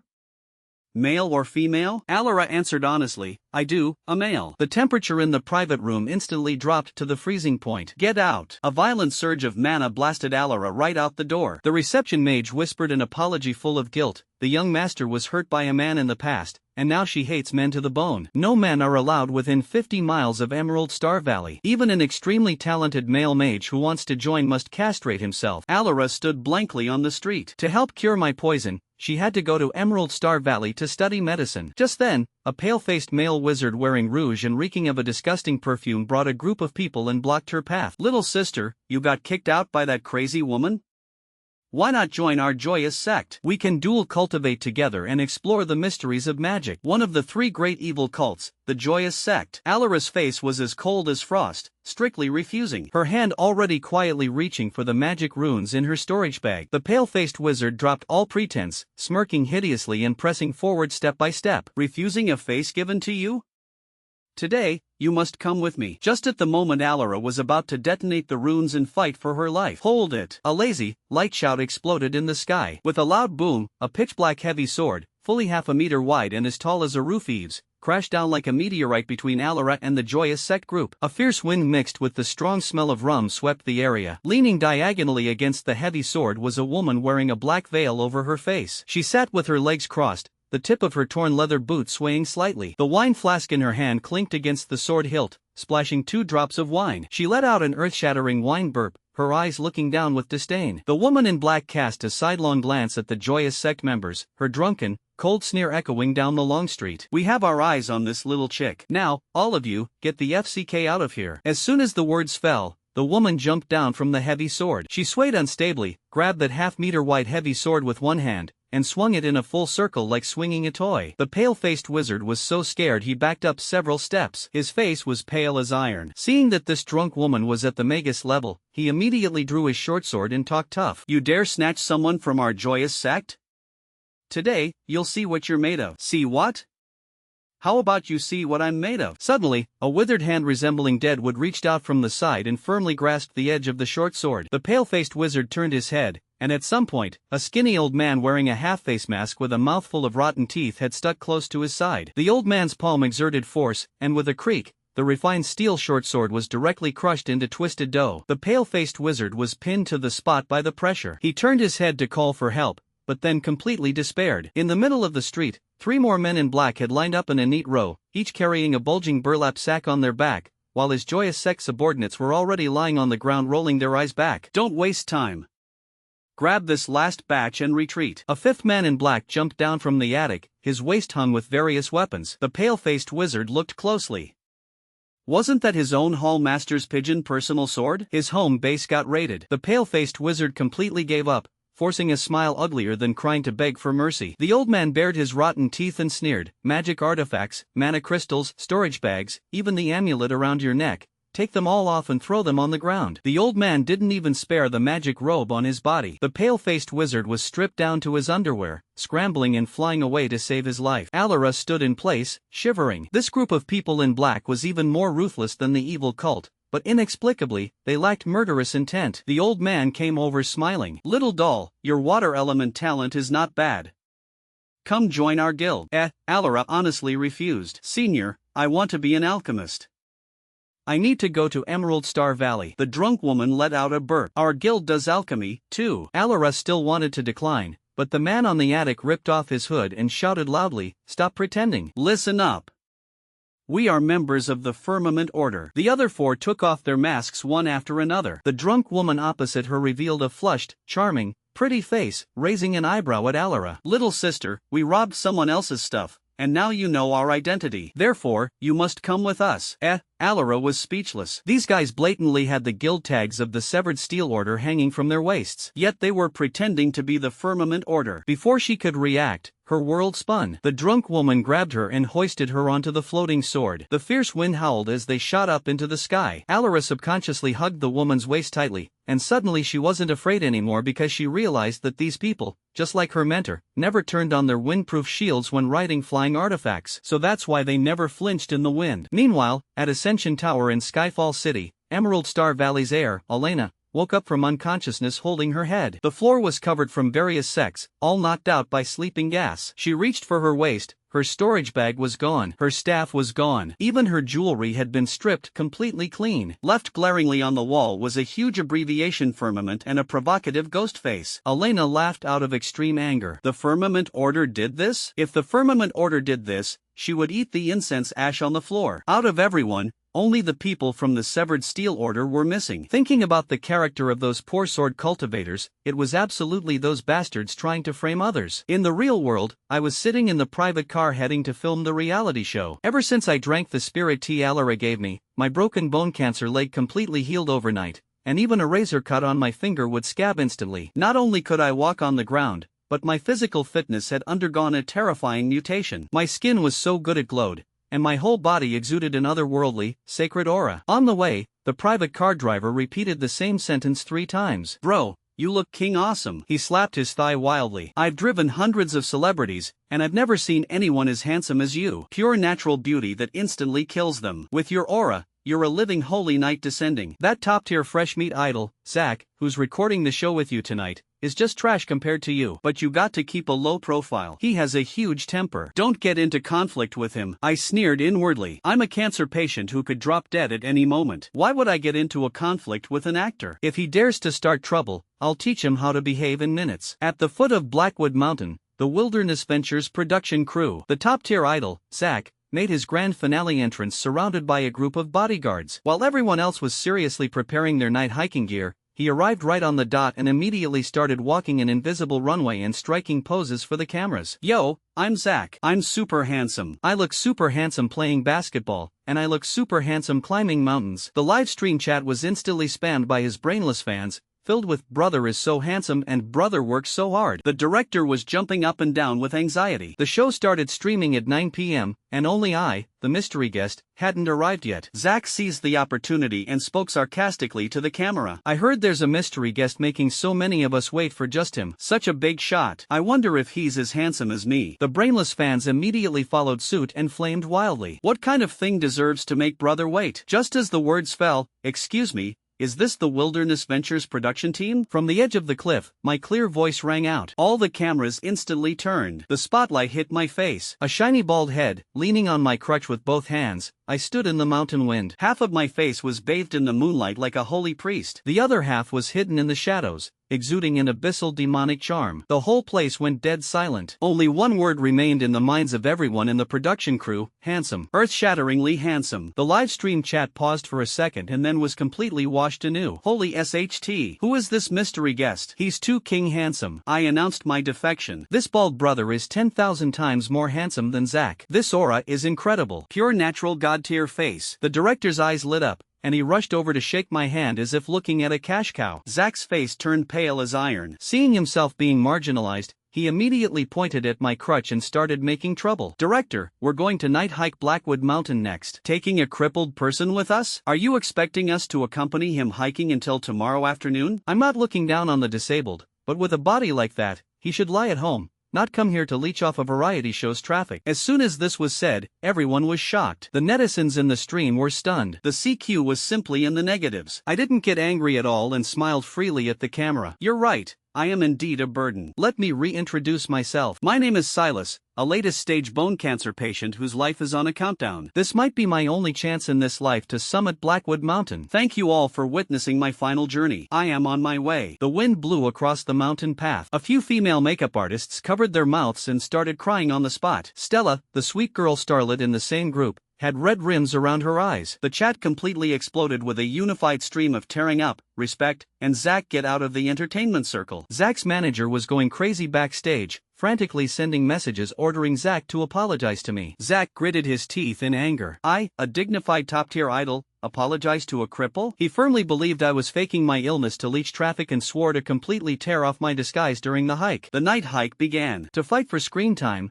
Zach volunteered to lead the team. He sped up his pace, leading the main group sprinting on the pitch-black, steep mountain path just to see me, the cripple, exhaust my stamina and show my true colors. The male celebrities traveling with us were panting heavily like dogs from exhaustion. Zach stopped, turned around sweating profusely, and mocked, "Can you two grown men handle it or not? Look at Silus." A crippled person hasn't even broken a single drop of sweat and is following closely behind. His move was extremely venomous, praising me on the surface but actually trying to guide everyone into suspecting I was faking my illness. Sure enough, everyone turned to look at me. I leaned on my crutch, my face calm and my heartbeat steady. "Are you kidding me?" Inside my body is the mutated potential from having my muscles and marrow cleansed by the spirit tea. I could hear the cancer cells partying in my body. Let alone climbing a mountain, right now I feel like I could punch a bull to death. Facing their doubts, I just gave a straightforward toothy smile. Stella's eyes were full of heartache, convinced that I was enduring agonizing pain just so I wouldn't hold everyone back. Right then, to create some show effect, the director spoke with feigned mystery. Everyone be careful. There is a legend on Blackwood Mountain about the shadow ambush wolf. When you hike at night, a giant wolf will stand up on its hind legs and tap your shoulder. The moment you turn your head, it bites your head off in one gulp. Zack sneered disdainfully. I'm 1.9 m tall. What kind of wolf could tap my shoulder, standing up to 2.5 m? You got to be kidding me. Before his words faded, a mournful wolf howl echoed through the valley. The surroundings instantly fell dead silent. Zack's entire body stiffened,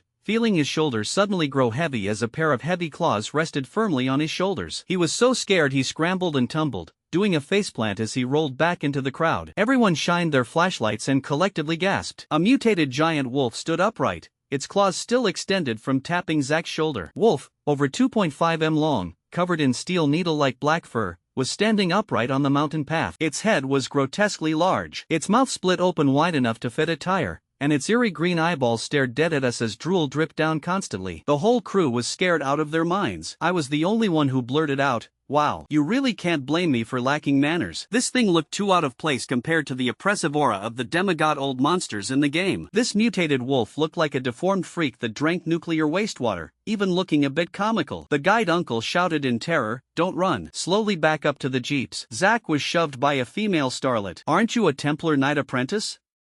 Go beat it up." Zack broke down screaming on the spot. "Study my ass. You want me to fight a wolf? Are you crazy or am I crazy?" His screaming instantly enraged the giant wolf. The wolf demon dropped to all fours and turned into a black shadow, lunging ferociously. The crowd instantly scattered. The giant wolf howled at the sky, and surprisingly, a second wolf leaped out from the bushes. The main crew scrambled and rushed toward the jeeps, while me, Stella, and the main cameraman had our retreat path completely cut off. Stella closed her eyes in despair, and the cameraman trembled while holding his equipment. The netizens in the stream frantically called the police. I alone remained steady as an old dog. I stepped forward, blocking the two of them, and dropped into a horse stance. I raised my crutch with both hands, my eyes full of disdain, and even extended my left hand to provocatively crook my finger at the giant wolf. To think that I, Grand Mentor Silus, cleaved the doors of the firmament order with a single sword strike, and a mere deformed wolf dares to bare its teeth at this exalted one. The giant wolf roared and lunged for the kill. I swung my crutch and smashed it down with the momentum of a sword. Crack! The crutch snapped into two pieces on the spot. The scene was extremely awkward for a moment. I turned back and forced a tragic, miserable smile at Stella. "Stop watching. Wind's too strong. Run for it." The three of us bolted. The giant wolf was stunned for a second by my strike, then, enraged out of shame, opened its bloody maw and lunged toward my neck. In a split second, I stepped on empty air, tripping on a rock. Losing my balance, I fell heavily backward onto my back. The magic runes in my coat spilled all over the ground with a rustle. At the moment of losing balance, my right foot instinctively kicked backward. Crack! This heavy, powerful blind kick landed squarely on the giant wolf's jaw. The giant wolf didn't even have time to let out a yelp. Its lower jaw shattered on the spot, and it was directly blasted away by this terrifying immense force, smashing through several trees as it rolled into the bushes. Grimacing in pain, Stella and the cameraman quickly turned back, hoisted me up, and we sprinted, hiding in an abandoned ranger's log cabin. I sat spread-eagled at the door of the cabin, be ready to jump out the window at any moment. With this worthless life of mine, I will defend this door to the death and buy you a sliver of hope for survival. Stella was moved to tears, and the dedicated cameraman kept the lens focused right on my face. Meanwhile, in the bushes, the mutated wolf with the shattered jaw unsteady crawled up. The intense pain completely triggered its demonic nature. Its body inflated like a balloon again. Its fur stood on end, and its eerie green eyes grew bloodshot. It locked onto my scent, swearing to tear me to pieces. It sprinted out, turning into a flash of lightning, and accurately stepped right onto the magic rune I had dropped. A woof, boom, a thunderclap from the flat ground. Blinding thunder struck down out of nowhere. 5 minutes later, a petite young girl wearing a school uniform and carrying a spear appeared next to the lightning crater. Her name was Trinity, a bronze-rank demon hunter hiding in the civilian world. She had originally been hunting the other giant wolf. Over by the jeeps, Zack's leg had already been crushed by a bite, turning him into a complete cripple, and the giant wolf was headshot by her. At this moment, looking at the charred wolf corpse with a shattered jaw in the crater, she gasped, shattering the jaw with one blow and drawing heavenly thunder for a fatal blast. "This is definitely the work of a silver rank or higher big shot." She picked up a cinnabar thunderfire rune from the ashes. Feeling the terrifying, righteous arcane energy radiating from it, her hands trembled in fear. Even the strongest demon hunter in the Americas couldn't draw a rune of this caliber. Following the footprints, she found her way to the log cabin and pushed the door open. She saw me, the female college student, and the cameraman. To hide her identity, she intentionally acted like a frightened middle schooler. Oh my god, I'm so scared. There's a big bad wolf outside. I stared dead at that charred rune paper in her hand, recognizing at a glance that it was the one Alara had drawn for me. I pointed, little girl, where did you get that rune? Trinity's heart skipped a beat. Pretending to be calm. What rune? This is my tarot card bookmark. Just making things up. Huh? I didn't bother arguing, reached into my windbreaker pocket, pulled out another 5 identical Thunderfire runes, and slapped them in my hand. Bullshit, this thing is clearly mine. Look, I've got a whole stack here. Trinity's brain buzzed, her eyes practically popping out of her head. The Blackwood Mountain incident sent shockwaves across the internet. Zack's persona completely collapsed, and he was sent to the hospital terrified out of his mind. Stella gained fame for her kindness. As for me, because of the footage showing me keeping a completely straight face while facing the wolf demon, even attempting to fight it with a broken crutch, I was directly crowned the nation's #1 tough guy. My bald tough guy reaction memes went viral. Trinity locked her sights entirely on me. On the way down the mountain, she frantically used Demon Hunter code words to test me. Winter is coming. I replied, wear more long johns. The long night is boundless. I replied, I have a flashlight. Seeing my pure, foolishly innocent look, she couldn't figure out at all whether I was a max-level boss pretending to be a noob or just an ordinary person who stumbled upon a cheat. To investigate my background, she spent a fortune and booked the hotel room right next to mine, preparing for long-term surveillance. And I had absolutely no mind to care about her. After tossing and turning all night giving statements, I returned to the hotel and couldn't wait to plug in my phone and log into the game. Last night,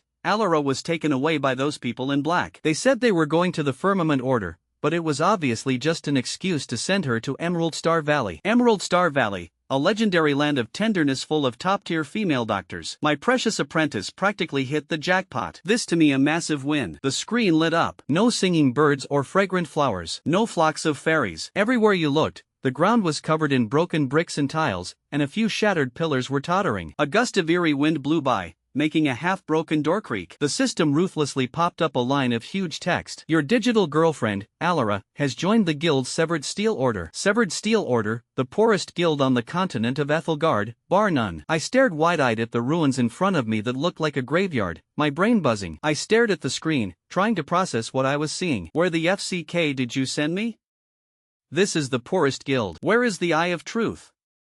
Get your ass out here. I want to apply for a disability refund. But this little girl had a good temper and didn't complain at all. She was brought to the guild plaza by Pavilion Master Balin. This old man stroked his beard and laughed loudly, saying they pretended to be the Firmament Order before just to rob people and lay low. Then he excitedly discussed with a few elders about going to the Middle-earth ruins next month to rob again. Alara listened with dark lines forming on her forehead. But these old foxes weren't blind. Alara's top-tier water element talent, combined with her perfect Starsea aptitude, made their eyes turn green with greed instantly. In order to stick to her dream of becoming an alchemist, Alara absolutely refused to choose a sword cultivation mountain gate and ran to the 6th peak, which only had a single stone monument. Finally, she couldn't help but ask Balin if he knew a swordsman named Silus. This old fox's eyes rolled, and he just started making empty promises. He said I was the first-generation Grand Mentor of the Order, currently out of town slaying demons, and told her to cultivate diligently and wait for me to return. Alara actually believed it, happily following her senior sister to pick a residence. This Severed Steel Order specialized in sleeping wherever they dropped. Walking along, Alara saw people sunbathing on the backs of giant tortoises and others sleeping by waterfalls. They were slacking off to the absolute extreme. She picked and chose, finally selecting the poorest stone hut on the mountain peak. In reality, I was sitting on the sofa gnawing on fried chicken, listening to Alara's sweet report from my phone. Mentor, Alara misses you very much. I didn't go to Emerald Star Valley. That air doesn't like men, but I joined the Severed Steel Order where you used to be. The Pavilion Master even said you are the ancient Grand Mentor. I was totally confused. Severed Steel Order?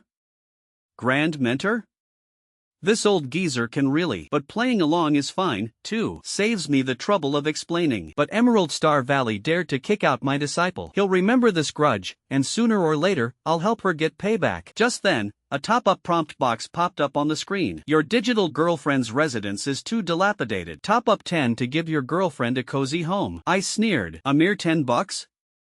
Who are you looking down on? Even if I die, I'll die with prestige. Top up. Clicking open the interface, good lord. A permanent basic mana array was 1,500. Clearing a plot of magical spirit field was 800. Upgrading the stone hut was 150, and there was even a monster pen. Isn't this just a reskin Stardew Valley? How could I tolerate this? I started tapping madly. Kujin spending money like crazy. Mana array, arranged. Black armor shield to protect Alara's safety, absolutely arranged. Upgraded her stone hut directly to level 2. Golden lights flashed consecutively, and Alara's dilapidated stone hut instantly turned into a beautifully decorated large wooden cabin with blue bricks and gray tiles, 2 extra side rooms, and even a wooden bathtub and a cooking stove completely arranged. In the game, Alara was so terrified her legs went soft. She stood by the bed, her small hands tightly gripping the hem of her skirt. Her face was as red as dripping blood, and begged in a trembling voice, "Mentor, that's enough." It's okay. It's too much. When a girl says she doesn't want it, she wants it. The farm others have, my disciple must have too. With a backhand, I smashed down 10 plots of magical spirit fields for her. With a loud rumble, the barren land in front of the door churned in 10 plots of fertile land radiating magical brilliance instantly formed. Watching her kneel desperately in front of the spirit fields, muttering it's over. I'm going to be famous. I closed the interface in satisfaction. I also casually spent $3 to buy a discounted sexy silk nightgown and airdropped it directly onto her bed. Ding! Main quest completed. Rewards delivered. 1/9 luminous elf grass, 1 pot of Gaia divine soil. At the same time, a new quest triggered. 30 days until the Middle-earth Ruins instance opens. Alara's current survival rate is 0. Please improve it as soon as possible. A muffled sound of a delivery hitting the ground came from outside the door. I opened the door to look and there was a pile of dirty cardboard boxes on the floor. Tearing it open, there was a pot of multicolored dirt that looked like industrial waste with a wilted,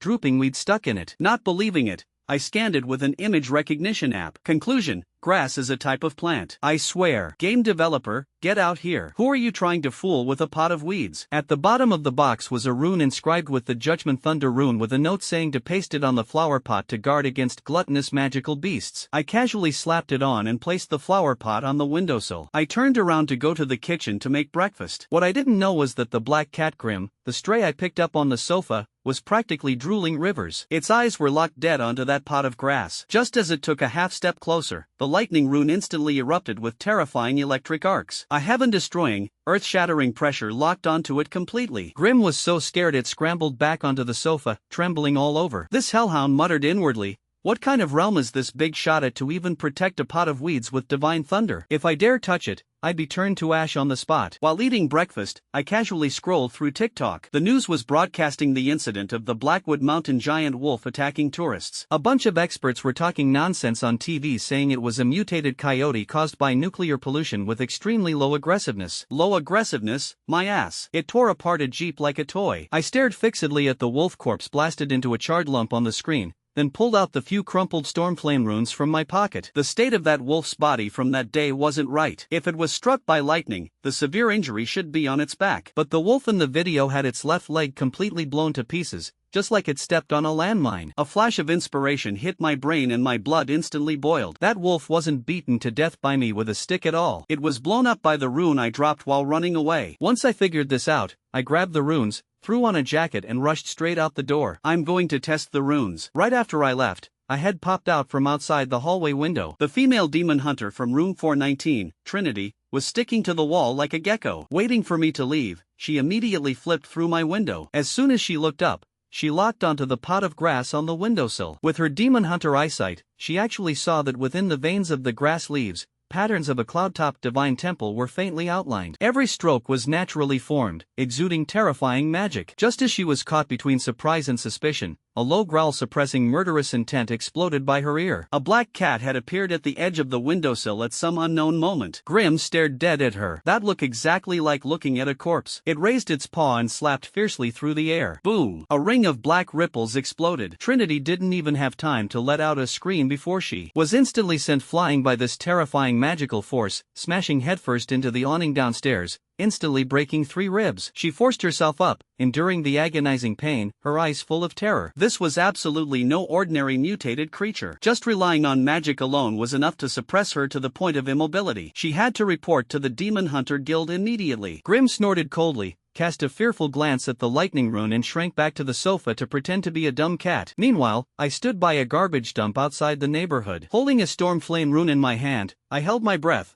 focused my mind and fiercely threw it forward. Hurry like the law. Avada Kedavra. Smack. The rune flew half a meter and fell to the ground. I picked it up and tried again. Go. Hadouken. Fire in the hole. All failed. This rune was like waste paper. I couldn't throw it out at all. I sighed. Could it be that this thing has to lock onto a living creature? I turned and went to the plaza and happened to see old Arthur practicing swordsmanship. Seeing me, his eyes lit up and he insisted on showing me a set of long sword master defense arts. After finishing the set, the old man smugly asked me how it was. I said it was pretty good, like chopping vegetables. The old man wasn't happy, feeling that I was brushing him off. He shoved a practice wooden sword into my hand and told me to show off a couple of moves. I gripped the hilt and closed my eyes. An unbelievable thing happened. The moves from the game's Astral Blade Codex were actually deeply carved into my brain like muscle memory. My body moved, completing the first 12 chapters as smooth as flowing water. Thrust, flick, sweep, chop without a single trace of sluggishness. With the flip of my wrist, the sword wind howled as if a peerless knight had possessed my body. Sheathing the sword, left hand holding the scabbard, right hand on the hilt, I abruptly opened my eyes. Starlight breaks the dawn to slay the night demon. A single sword's frost chills the 9 realms. Dawn breaks the nightmare. My blade chills the 9 realms. The wooden sword unsheathed, drawing a dazzling snow-white arc of light in midair. The arc shattered into pieces, exactly like a blooming starburst. The sword returned to its place with a crisp sound. Old Arthur stood with his mouth open, looking like he had been struck by lightning, unable to squeeze out a single word for a long time. I looked at the completely still tree branches, shook my head, shoved the wooden sword back into his arms and sighed. Not good enough. Didn't even chop off a single branch. I'm out. Going to buy groceries. I turned around and left, heading straight to the vegetable market to buy a fish. Right after I left, old Arthur trembling walked up to the large oak tree next to him. On the thick trunk,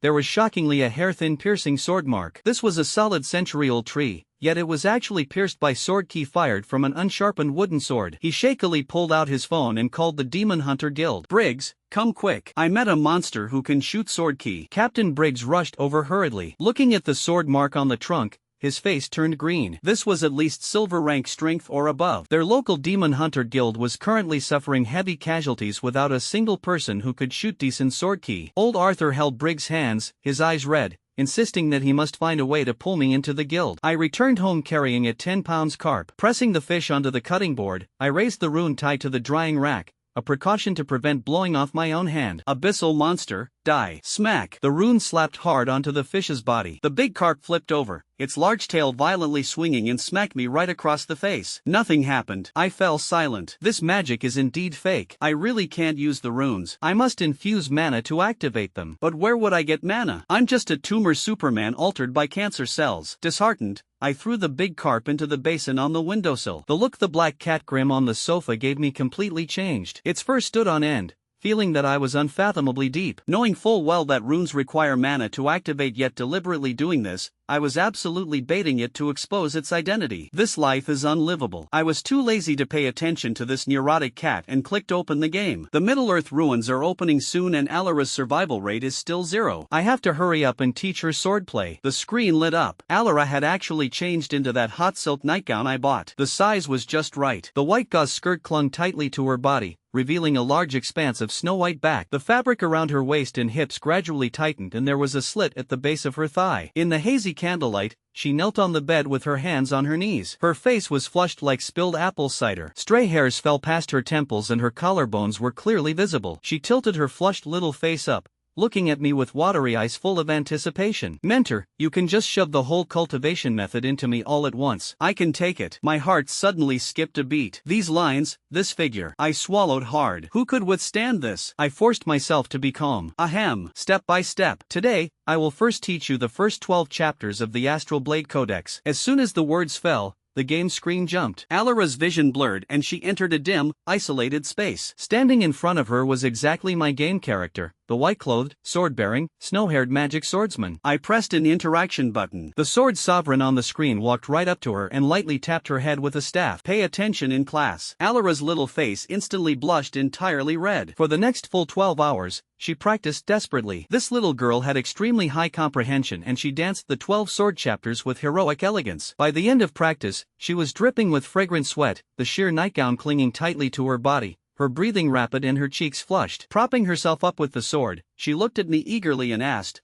Mentor, how is Alara's practice? Your disciple is dull and took half a day to just get an initial glimpse of the doorway. How long did it take you back then? My old face flushed and I casually made up a lie. Ahem. Back then, as your master, took me 10 minutes. Alara's eyes were full of little stars, worshipping me to death. The next day, the severed steel order completely blew up. Swan brought dwarven strong liquor to find Alara, originally thinking she was living in a broken stone hut on the mountain peak. As a result, when he took a look, he was utterly dumbfounded. Where was the stone hut? Blue bricks and gray tiles, a flowing fountain, and next to it were 10 plots of top-tier spirit fields emitting dense magical energy. Not daring to disturb her, Swan set up a concealment array and ran straight back to the guild to call for people. Not long after, as soon as Alara pushed open the window, she was stunned on the spot. The sky was full of sword apprentices riding colorful mana hoverboards, and even Pavilion Master Balin and the elders had arrived. Terrified, Alara shrank back into the house and pressed firmly against the door. She thought this bunch of poor sword cultivators were coming to rob her house and spirit fields. Eldest senior sister Freya laughed loudly outside. Junior sister, stop hiding. The house was made by your mentor, right? Balin was also curious about what kind of background this mentor had to open up 10 top-tier farm plots in half a day. Blushing, Alara opened the door, stammering while guarding the doorframe. As a result, instead of robbing, this group of sword cultivators lined up to start giving gifts. Freya gave a bag of magic herb seeds, Swan gave strong liquor and Duan foam directly threw over a heavy, dark sword box that could nourish sword blades. In a short while, life-saving magic potions, throwing darts, magic scrolls, and even a griffin egg were stuffed into Alara's arms, the gifts piling up like a small mountain. Alara was completely confused.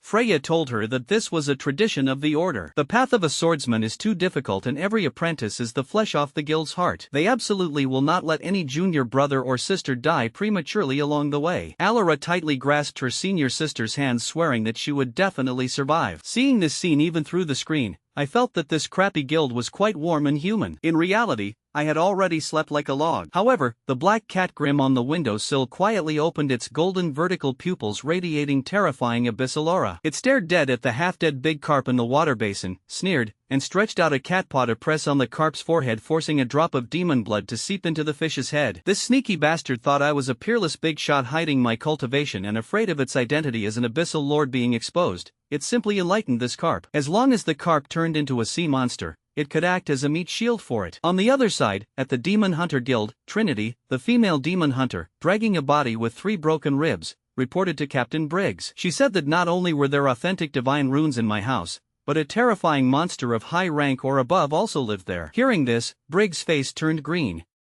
Their guild currently didn't even have anyone who could fight. Running into this kind of monster was just throwing away lives. He threw out the official newly developed breathing technique as bait, fooling Trinity into continuing to go back and keep an eye on me, promising her a promotion as long as she stalled until headquarters sent an expert. Hearing there was an inner cultivation method to get this silly girl, immediately agreed, turned around, and went to accept a quest to clear out wandering goblins. Vision cut back to the game. Alara went to attend the guild's morning class and after finishing ran to find Pavilion Master Balin, who was still sleeping in a tree. With a plop, she knelt on one knee. Pavilion Master, my mentor Silus is poisoned with a strange toxin and his life is in danger. Since he is the ancient grand mentor of the order, I begged the Pavilion Master to save him. Balin was petrified on the spot.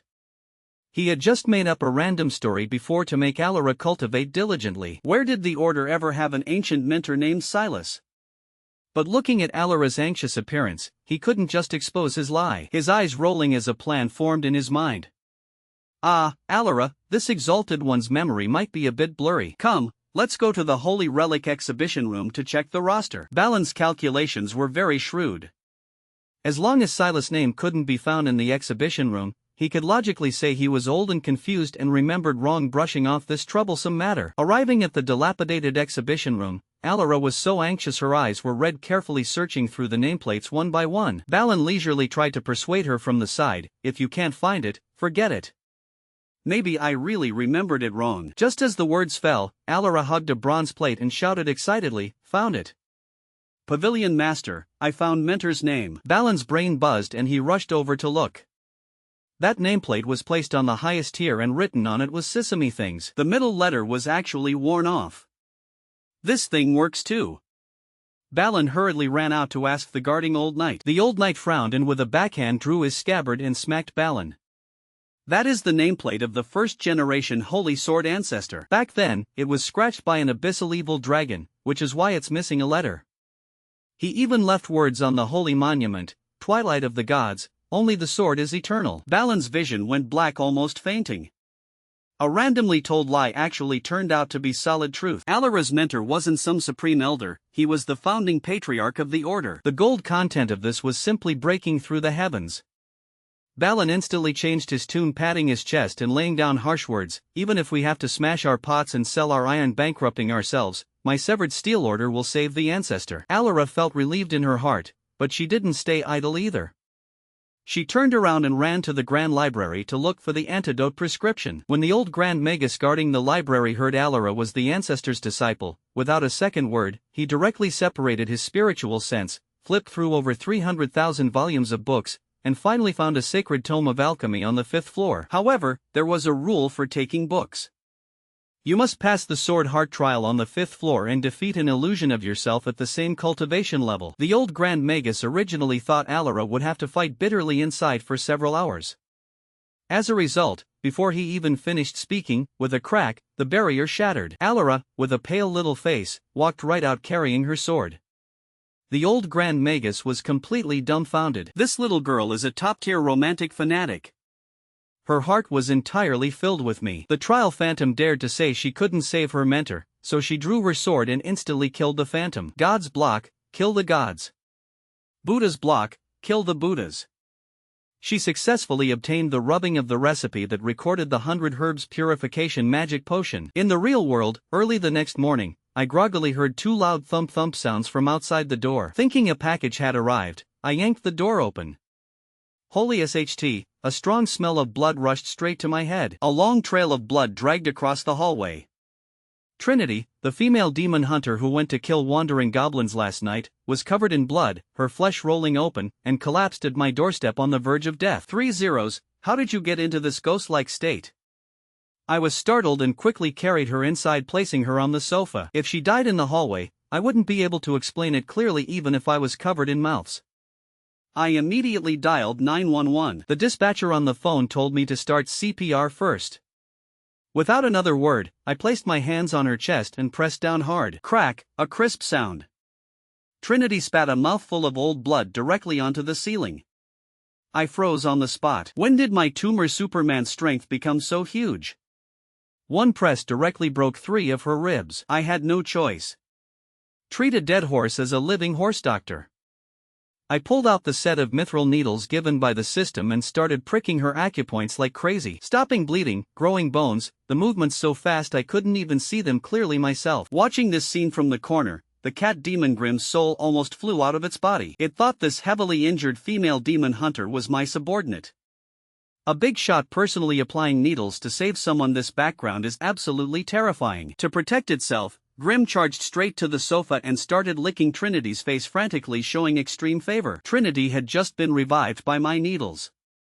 Upon opening her eyes, she saw a gigantic black cat face looming over her. I'd been so focused on saving her that I forgot how a demon hunter might react to waking up under a cat demon's tongue. That terrifying aura of an ancient magical beast washed over her face. Her eyes rolled back and she almost died from sheer terror on the spot again. Luckily, the ambulance arrived in time and carried her down. I let out a long breath thinking it was over, but not long after, a few police officers showed up at my door. A room full of blood plus a severely injured minor girl. I was handcuffed right away and taken back to the interrogation room. Officer, listen to me explain.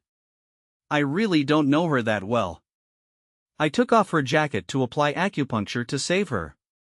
I defended myself frantically in the interrogation room. The police officer gave me a look as if viewing a pervert, not believing a word. Just then, the door to the interrogation room was pushed open. That bearded demon hunter Captain Briggs walked in. He pulled out an FBI badge, sent the police away, and took over the case. As soon as this old fox walked in, his gaze swept over me back and forth like a scanner. He had been around the perimeter of my house, knew that I had authentic runes pasted on my doors and windows, and that a large magical beast was hidden inside. He concluded that I was absolutely not an ordinary person. Mr. Silus, I completely believe that you are innocent. Briggs sat down with a smiling face. Really? Then can you give me back my phone? I looked at him eagerly. Not seeing my baby Alara for half a day, my whole body felt uncomfortable. Briggs handed me the phone. I couldn't wait to light up the screen and swipe frantically. But in Briggs' eyes, me pointing and tapping at a pitch-black screen was simply bizarre in the extreme. In this magic-revived world, there was only one possibility. This was a companion holy relic bound to its master. Briggs' gaze focused, his body leaning forward slightly, his tone becoming probing and dangerous. Brother Silus, this phone of yours looks quite old. Could you let me take a look at it? Look at the phone? I blinked, directly exited the game, and handed the phone over. It's just a beat-up iPhone anyway. Check whatever. Briggs took the phone and casually swiped a few times. He stared at the screen, his expression becoming extremely strange. In his eyes, this phone screen was like it was shrouded in a thick gray fog. Nothing could be seen clearly. Yet just now, I was staring at this black brick with great interest. This confirmed it.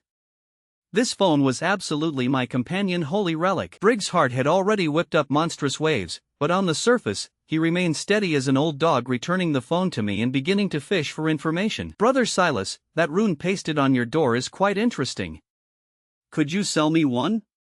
He smiled like an old fox. Hearing this, I became alert. Wanting to buy a piece of scrap paper? This Briggs is absolutely no police superior. I deliberately kicked the ball back. You name a price. $1,000? 10,000? 15,000? Briggs grew anxious and directly called out an absurdly high number. Deal.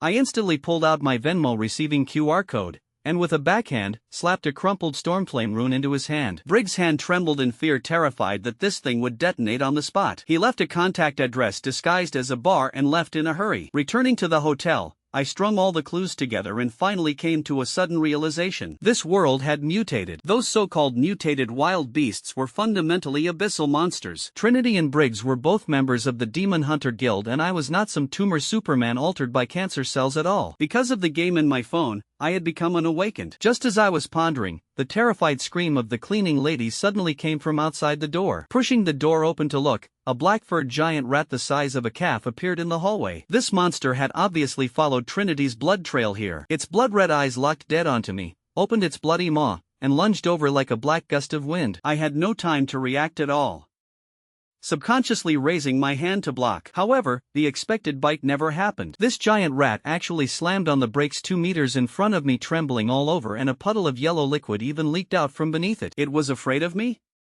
Or rather, it was afraid of the storage box next to me with the magic rune pasted on it. Just this? Today, this exalted one will let you cosplay Mickey Mouse. I sneered, pulled out a rune, and slapped it straight at its forehead. Boom! A terrifying flash of lightning instantly pierced through the entire hallway. The shockwave from the explosion tore the doors 50 meters away into pieces. Briggs, who had just arrived, was so terrified he rolled on the ground. The thick smoke dispersed. That giant rat had already been blasted into flying ash. As for me, apart from the hand holding the rune being slightly blackened by smoke, I was actually completely unharmed. It turns out, I'm not a tumor Superman, I'm the Lightning Dharma King. Watching this scene, Briggs was completely convinced. He pulled me to the side of the street and laid out the truth of the world to me. The Abyss had revived and the Demon Hunter Guild was established. He concluded that my phone was a companion holy relic that could create runes. Creating something out of nothing often requires paying a tragic price. Silus, to create this kind of rune, what is the price you pay? Briggs stared dead at me. My heart tightened. If I say there's no price, wouldn't I become a walking money printer, a human health potion? What if I get caught and sliced open for research? I rolled up my pant leg, revealing those densely packed osteosarcoma lumps. The price is my lifespan. For every rune I make, my cancer worsens by a fraction. The doctor said I have at most 1 month left to live. Briggs' brain buzzed, his face full of guilt, almost slapping himself. He, a dignified demon hunter captain, actually used $15,000 to trick a dying man out of a life-saving rune. With red rims around his eyes, he earnestly urged me to join the Demon Hunter Guild, saying they had an inner cultivation breathing technique there, as well as healing-type priests, and even started talking to me about the noble mission of protecting humanity. I looked at the bustling street under the sunlight and calmly shook my head. Officer, my parents died in a fire, and by the time the insurance money reached my hands, only $2,000 were left. I was diagnosed with latest-stage bone cancer, and the hospital wouldn't treat me without money. My ex-girlfriend despised me for being poor and short-lived, and directly cackled at me. This world didn't embrace me when I was most desperate. Now you want me to go protect it? I think it's disgusting. Briggs fell silent. Dragging my suitcase, I merged into the crowd without looking back. However, I promised him that even if I didn't join the guild, taking some bounties as a civilian to kill monsters and earn some extra cash was still acceptable. Returning to my newly rented apartment, I couldn't wait to open the game. After the harsh beatings of reality, I found that my digital girlfriend was still the most healing. On the screen, Alara excitedly reported her day's experiences to me. She ran to find the pavilion master for help, and Balan originally wanted to expose me in the exhibition room, but as a result, he actually found the nameplate of Sysmethings. Now it was great.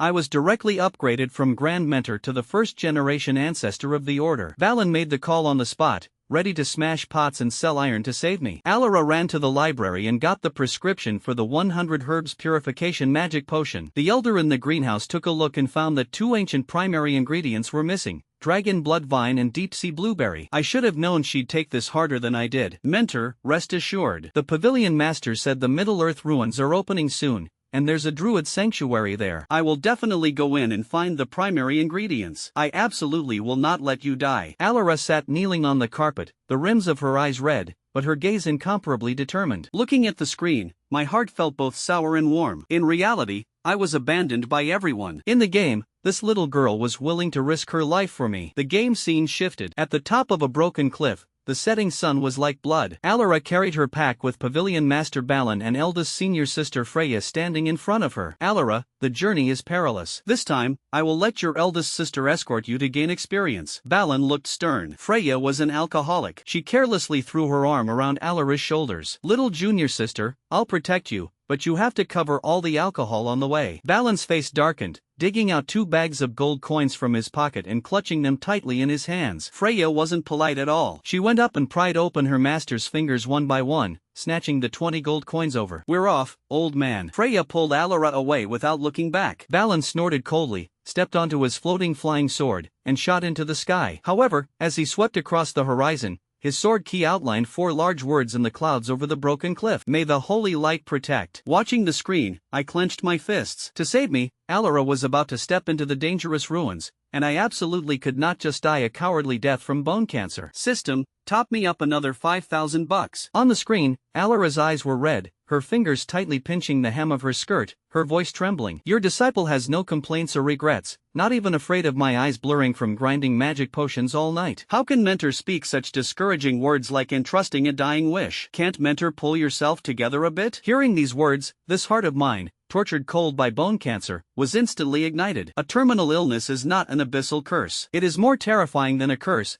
but even if this was just an AI in a game, she was desperately telling me, Silus, live. Don't give up. I pressed the telepathic voice scroll, roaring fiercely into the void. This exalted one will not die. This exalted one wants to live. The damned heavens want me dead? I insist on living. To live, I dare to risk my life, dare to kill monsters, dare to make money to buy the most expensive specialized medicine. $1.5 million per injection? Then I'll buy 10, 100. As long as there is money, there will always be a day I get enough injections to get better. I pulled the door open, strutting proudly and valiantly. Outside the door, a petite figure shuddered in fright, backing up several steps and falling hard onto the ground on her butt. The girl sent by the Demon Hunter Guild, Trinity. This girl claimed to be here to monitor me. On a 3M-long sofa, she shrank to the far right, and my cat Grim shrank to the far left, separated by a clear boundary in the middle. 1 human and 1 demon trembled in fear. I didn't bother wasting words and directly laid out my conditions. Do you get paid for monitoring me? She swallowed hard. 150 bucks a day. I extended my hand, half for each of us. Without hesitation, she changed her sitting position to kneeling on one knee, directly giving me a grand bow. Please absolutely allow me to monitor. From now on, you are my own blood brother. Deal. I pointed to the guest bedroom and let her stay, perfectly convenient for me to gather intelligence. That very night, I dragged her straight to a Demon Hunter Guild stronghold. Making money to treat my illness brooked no delay. I had to accept bounty missions. The moment I pushed open the secret door on the 4th floor of the Dragon Leap Internet Cafe, a strong stench of blood rushed over my face. Lying haphazardly on the floor were 2 corpses whose skulls had been flipped open. Their brains were entirely gone. Their death state extremely miserable. All the demon hunters present were filled with righteous indignation, drawing their weapons one by one, ready to fight for their lives. Captain Briggs, with a gloomy face, took a fierce drag from his cigar and announced loudly, "We are running away." Everyone was dumbfounded. The enemy has fought their way to our door, and were actually running? Before his words faded, the ceiling overhead was instantly covered in black spider webs. A half-human weaver demon the size of a desk hung upside down. Its human face was deathly pale. The corners of its mouth split to the base of its ears,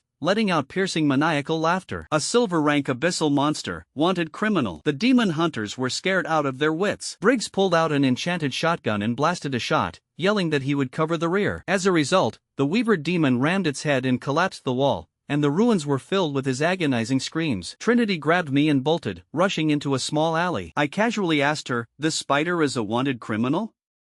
Is it worth money?" She nodded frantically. "Of course it's worth money. This guy has a bounty of $20,000. $20,000? I instantly stopped in my tracks and pulled out a handful of Stormflame runes from my pocket. The logic was very clear. Runes can insta-kill wolf demons and giant rats. In my eyes, this spider is equivalent to sudden death. I shook off Trinity, turned around, and walked right back. Make money. Second floor ruins. Briggs was covered in blood, missing an arm, being stepped on by the spider and mocked wildly. He gritted his teeth and pulled out the rune I gave him before, trying to counterattack, but the magic on the rune paper had long dissipated, turning it completely into waste paper. Just as the spider was about to spit acid to torture him, I silently walked up behind it. This monster was extremely vigilant and suddenly turned its head, staring dead at me. It was too clever for its own good, thinking I was holding a smoke grenade and trying to use the opportunity to save the person. "You think I don't dare to paste it? I'll paste it for you to see right now." It shrieked madly, but its claws paused midair, not daring to touch. I didn't waste any words with it at all,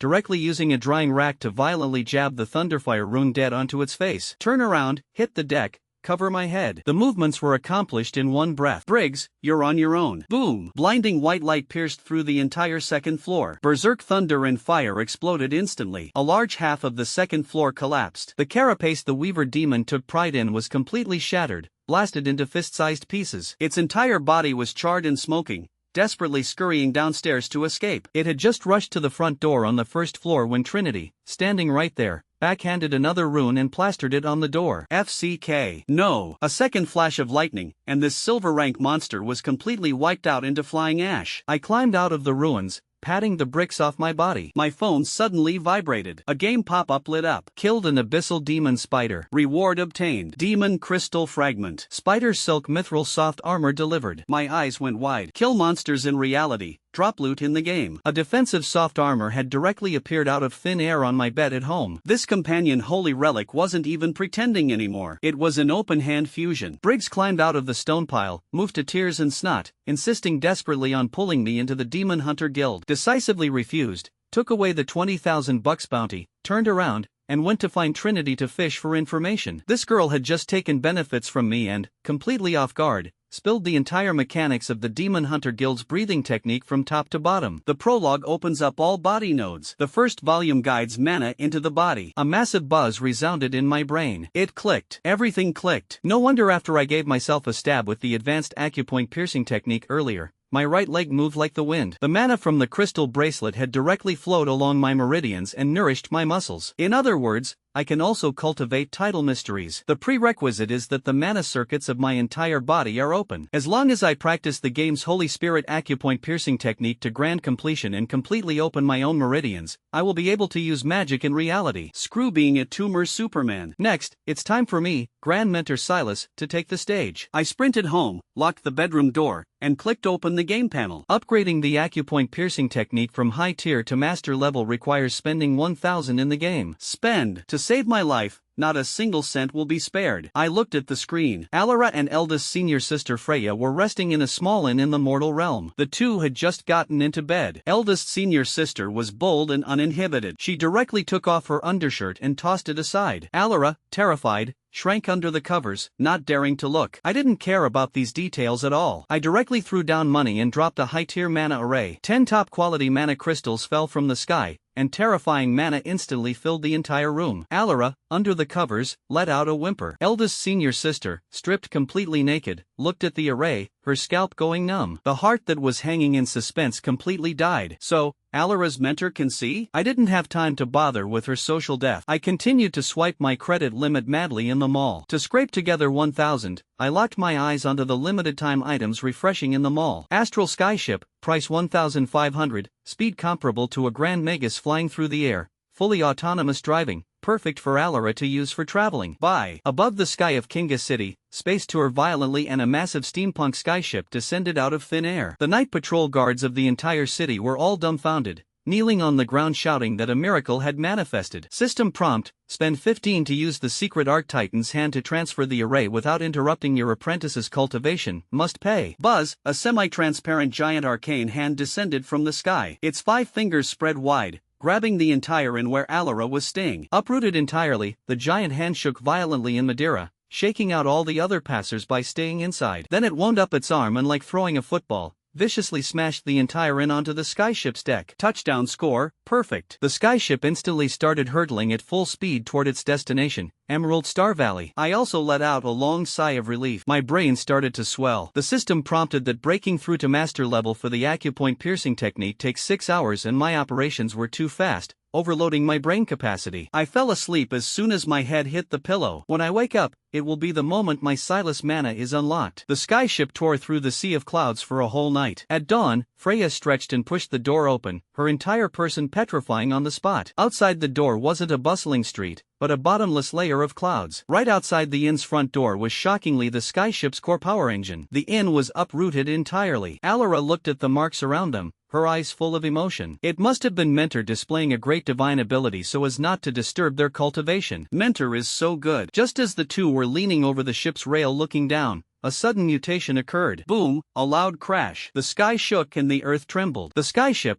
without any deceleration, crashed headfirst and shattered Emerald Star Valley's illusion barrier. Half the hull was dead, stuck into the barrier's nexus, forcibly tearing a massive gap in this city protecting Grand Array. The entire Emerald Star Valley completely blew up. A large number of mages fell into chaos. On the roof of the inn, 2 figures descended from the sky. Emerald Star Valley's heir, Elena. Standing next to her was a burly, bald female knight commander wearing lipstick. Last night, Elena had just ordered the barrier opened, preparing to make things difficult for the Severed Steel Order. But as a result, she woke up to find a skyship had smashed her front door to pieces. She stared dead at Alara and Freya, her eyes cold, the corners of her mouth curling into a sneer of ridicule. I wondered who it was. Turns out, it's the little mice from the Severed Steel Order. I really didn't expect that you bunch of poor ghosts waving pieces of iron could actually afford an astral skyship. You crashed into my Emerald Star Valley's Grand Array and you still dare to act arrogant here. Freya had a fiery temper. She drew her heavy crossguard sword, pointed it at the other party, and cursed. Who are you calling little mice? Believe it or not, this old lady will cleave you in half with one sword. Before the words faded, the bald knight commander next to them snorted coldly. A terrifying aura, like Mount Tai pressing down on the top of their heads, instantly pinned Freya firmly in place, unable to move a muscle. An old monster at the Grand Magus level. The fat on the bald knight commander's face twisted, her voice vulgar and violent. Young master, why waste words with these 2 pieces of trash? The bald brute pressed forward step by step,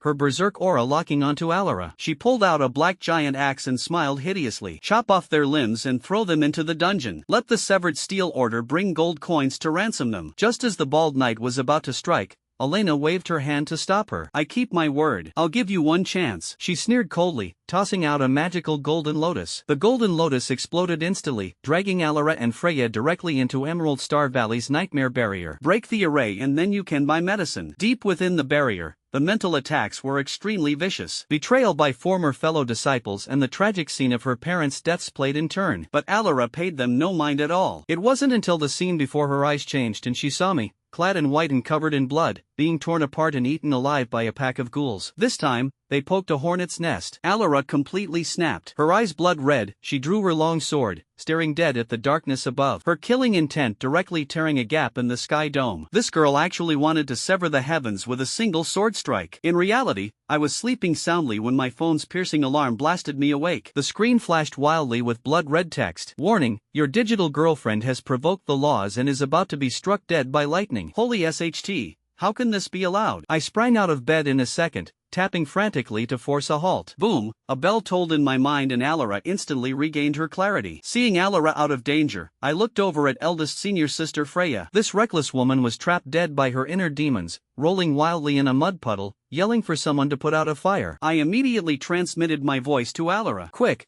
give your senior sister 2 slaps to wake her up. Hearing my voice, Alara's tears instantly broke their banks. She knew I wasn't dead and that everything was an illusion. She turned to look at her senior sister and pulled out a wooden basin of ice water and a leather whip from her system inventory. Senior sister, forgive me. She placed a hand on her chest in a salute, soaked the leather whip thoroughly in the ice water, and lashed out wildly with a backhand. Smack, ice water mixed with excruciating pain, and Freya screamed miserably, jolting awake on the spot. What a talent! This is ruthless enough. I like it. But this crappy barrier was still here. I switched back to the mall, my eyes locking onto the paid-on options. A normal array breaking costs a few $100. But at a glance, I locked onto option 3, 6,666, to forcefully elevate the avatar to the legendary realm and unleash the ultimate move of the Astral Blade Codex. This Emerald Star Valley dared to bully my disciple. I must teach them a lesson they will never forget. Directly choosing option 3, Super Double. Putting on the gaming helmet, a flash of light and shadows, and clad in white, I stepped on empty air and appeared at the very top of the nightmare barrier. Seeing me, Alara's eyes lit up, her face full of worship. I put on an unfathomably deep facade. Apprentice, watch closely. Today, your mentor will teach you another sword strike. Drawing the sword, unsheathed it,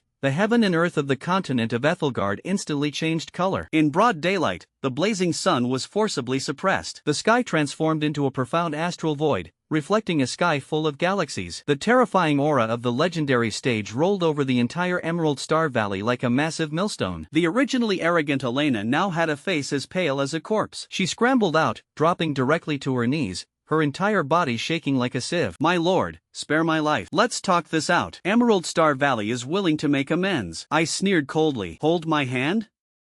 Too late. Take this exalted one's sword. Stepping on a sky full of stars, looking down from above, my long sword slashed down fiercely. The galaxy hangs upside down, falling from the 9 heavens. A single sword slashes through the eternal night. Boom, the sky full of stars exploded into countless sword lights, transforming into a waterfall-like torrent, smashing solidly onto Emerald Star Valley. With this single sword strike, even I was stunned. I clearly only used 80% of my power. But as a result, the Star Valley's largest 100 Flowers peak was cleanly cleaved in two on the spot. A bottomless abyss rift pierced through the entire guild plaza, with Berserk Arcane Sword Key howling madly inside it. From the smoke and dust, a white-haired woman rushed out, desperately using both hands to catch the shockwaves, coughing up large mouthfuls of blood. It was exactly the Valley Master of Emerald Star Valley. She knelt on the ruins, holding my sword light with both hands, humbling herself into the mud. My lord, please be merciful. This junior is willing to bear all consequences. The avatar time had 10 seconds left. I quit while I was ahead, acting deeply mysterious. This exalted one foresaw the future and felt that your Star Valley has a great destiny with my sword. When I have time in the future, this exalted one will come back to hack some more. After speaking, I logged off with flair. When I switched back to my phone, Elena was already as obedient as a quail. Magic herbs worth tens of thousands of gold coins were not only given free of charge,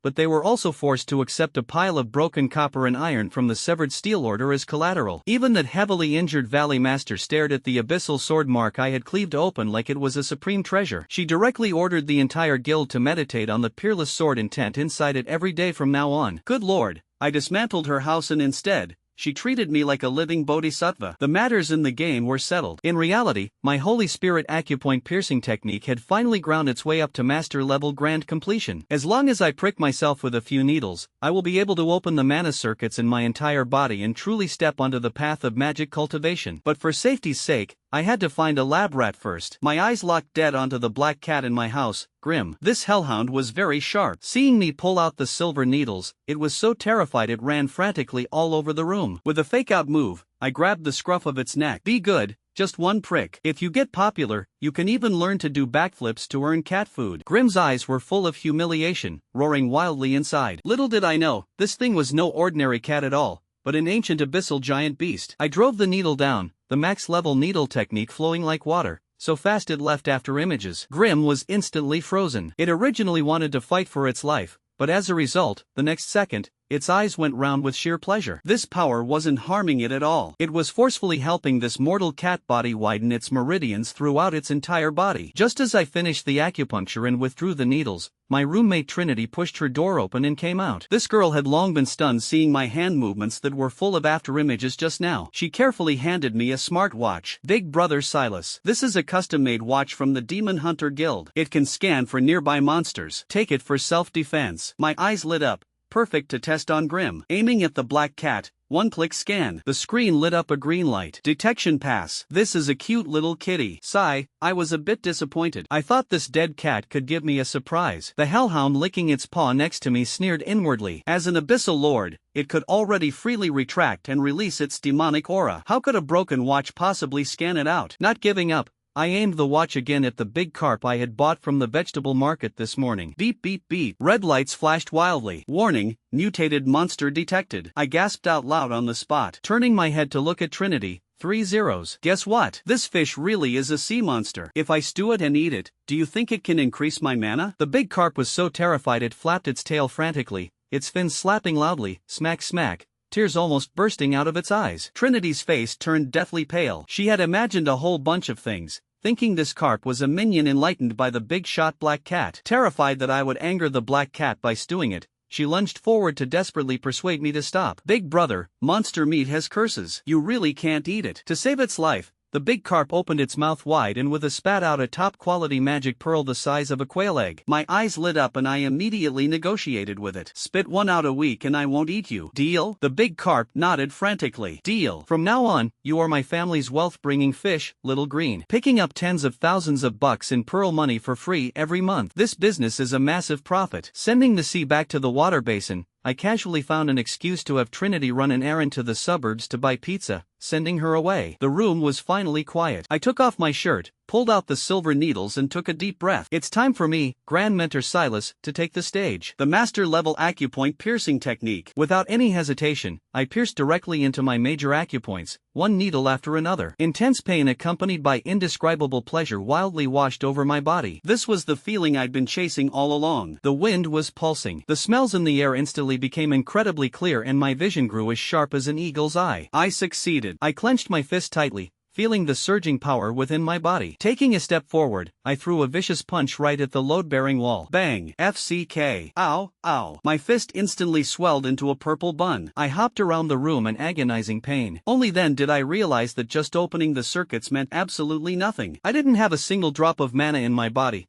so that was purely my physical flesh smashing into a wall. It seems practicing magic still has to follow basic laws. Enduring the pain, I clicked open the mobile game. On the panel, the originally grayed out inner cultivation method title mysteries was now fully lit up. As long as I comprehend this cultivation method, I can draw chi into my body. I clicked learn without hesitation. Whoosh! Deafening sounds of ocean waves suddenly rang in my ears. The scene before my eyes instantly changed to a blue sea and blue sky with raging waves crashing against the shore. A phantom age figure treaded upon the waves. With every gesture, the tide rose and fell and mana transformed into terrifying whirlpools. The anomaly existed for only an instant before completely dissipating. Placing it was page of the cultivation method densely packed with ancient elven language. I fell silent. Even if I pulled out Google Translate, what came out would be a horse's lips not matching a donkey's mouth. Just based on my literary reserves as a science student, I completely couldn't understand how to practice the first step. Having this cultivation method in front of me but being unable to practice it was simply worse than killing me. Just as I was stressing over it, I caught a glimpse of Alara in the game screen sitting on the bed twisting around,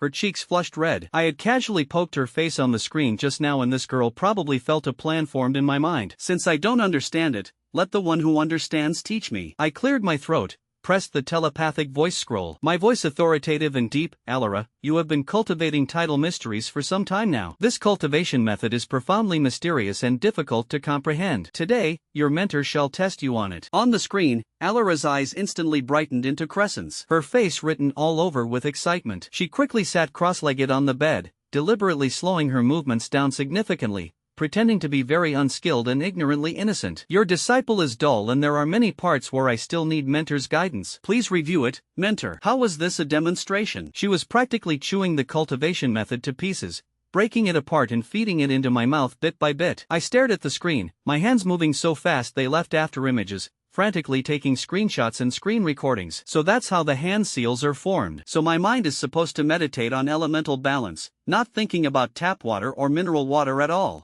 Your foundation still needs consolidation. Next, guide the mana into your body, show it to your master. I continued keeping a straight face to fish for information. Alara was completely defenseless and immediately followed my words, explaining the entire routing of drawing chi into the body for a grand circulation from the crown node to the spinal circuit and then to the star sea vortex exactly as it was. After she finished, she even lowered her head with a blushing face to admit her faults. Your apprentice's understanding of the cultivation method is crude and unrefined, not even a tenth of a cent of Mentor's. I begged Mentor to resolve my doubts. My head was full of dark lines. This is called crude and unrefined. Then what does my comprehension, which couldn't squeeze out a fart for half a day, count as? She eagerly waited for my pointers, but even if I poured out all the ink in my belly, I couldn't string together 2 sentences of magical proverbs. Left with no choice, I could only resort to my ultimate weapon. I took a deep breath and unleashed a barrage into the telepathic voice scroll. With the embers of the abyss, I forge my destiny. Even if winter is coming, I am the storm. The light is undying. Magic is eternal. It was entirely composed of golden quotes I memorized from reading Western fantasy web novels back in the day. After sending it, the void fell dead silent. My heart beat like a drum. Can I really bullshit my way through with this? Who would have thought the system was extremely intelligent, directly transforming my gibberish into a deafening, sacred, grand voice. Boom! An authoritative voice exploded inside Alara's room. Light and shadow intertwine. Elements resonate. The rising tide is light, the falling tide is shadow. Drawing upon the origin of heaven and earth rather than the surface of mana, remolding the true body. Only then can one align with the truth. The more Alara listened, the brighter her eyes became. The next second, a dazzling blue light violently erupted around her. Water element magic from all directions gathered toward her wildly like a tidal wave. She, who had originally just been promoted to an official mage, saw her realm skyrocket, and in the blink of an eye, she actually forcefully smashed through her bottleneck, directly stepping into the ranks of mid-tier mages. Alara opened her eyes, performed a standard mage's highest etiquette toward the void, her voice trembling. Mentor has imparted everything without reservation. The grace of teaching the Tao is like recreating the world. Your disciple will certainly not disappoint Mentor's expectations. Seeing her looking so moved, she was about to cry. I wiped the sweat off my brow. That actually caused an epiphany, truly worthy of being my good disciple. In the blink of an eye, the skyship had already arrived above the severed steel order. The scene shifted to the back mountain of the order. Pavilion Master Balin was standing in front of a pitch-black cave, smiling with extreme greed. This old guy was so broke he had gone crazy, actually setting his sights on Alara's skyship. He had absolutely no idea that his own apprentice was sitting inside the skyship. With a wave of his large hand, he directly unleashed the Order's guardian magical beast, a legendary-level giant wolf the size of a mountain. Big Husky, go. Dismantle that flying ship. They'll find you a female wolf later. Balin roared loudly. Big Husky let out a wolf howl to the sky. Its eyes were blood red as, like an unbridled black whirlwind, it shot straight up into the sky. On the skyship, Elda's senior sister Freya's face turned green with fright, desperately shouting down, "Master, don't attack. It's me and Alara." Hearing the voice, the smile on Balin's face instantly froze, and he was so terrified he launched himself straight off the ground. Wicked beast, stop. But it was completely too late. Big Husky's mind was completely clouded by the desire to dismantle the spaceship for a wife, and with its bloody maw wide open, its massive body crashed fiercely toward the skyship's magic shield. Right at this hair-raising moment, I violently smashed down US dollars to forcefully descend my avatar. In front of the skyship, space tore violently. Clad in white hair, I stepped out through the air. Without even looking at that stupid wolf, I raised my right leg and aimed right at its massive dog head with a heavy, powerful Madar whip kick. Bang! The void shattered instantly. The terrifying shockwave shook out a ring of visible ripples in the sky full of clouds. The skyship was pushed back hundreds of meters by the aftermath. That arrogant guardian magical beast at a speed 10 times faster than when it charged up, it was sent flying backward, turned into a black shooting star, and smashed heavily into the small hill below. With a loud boom, half of the entire hill collapsed on the spot and miserable dog yelps rang out from the ruins. With my arms crossed over my chest, I looked down from above at the terrified, dumbfounded Balin and coldly snorted. Warning 1. If this happens again, this exalted one won't mind roasting some wolf meat to eat. Dropping that sentence, I logged off with flair. The scene cut back to the Order's greenhouse. The magic herbs had been gathered, but brewing the antidote required a top-tier crucible that could withstand extreme high temperatures. The Elder looked troubled. The president of the Alchemist Guild has an ancient dragon crucible, but he looks down on everyone, thinking us sword cultivators are beggars, so it's absolutely impossible to borrow it. Alara grew anxious,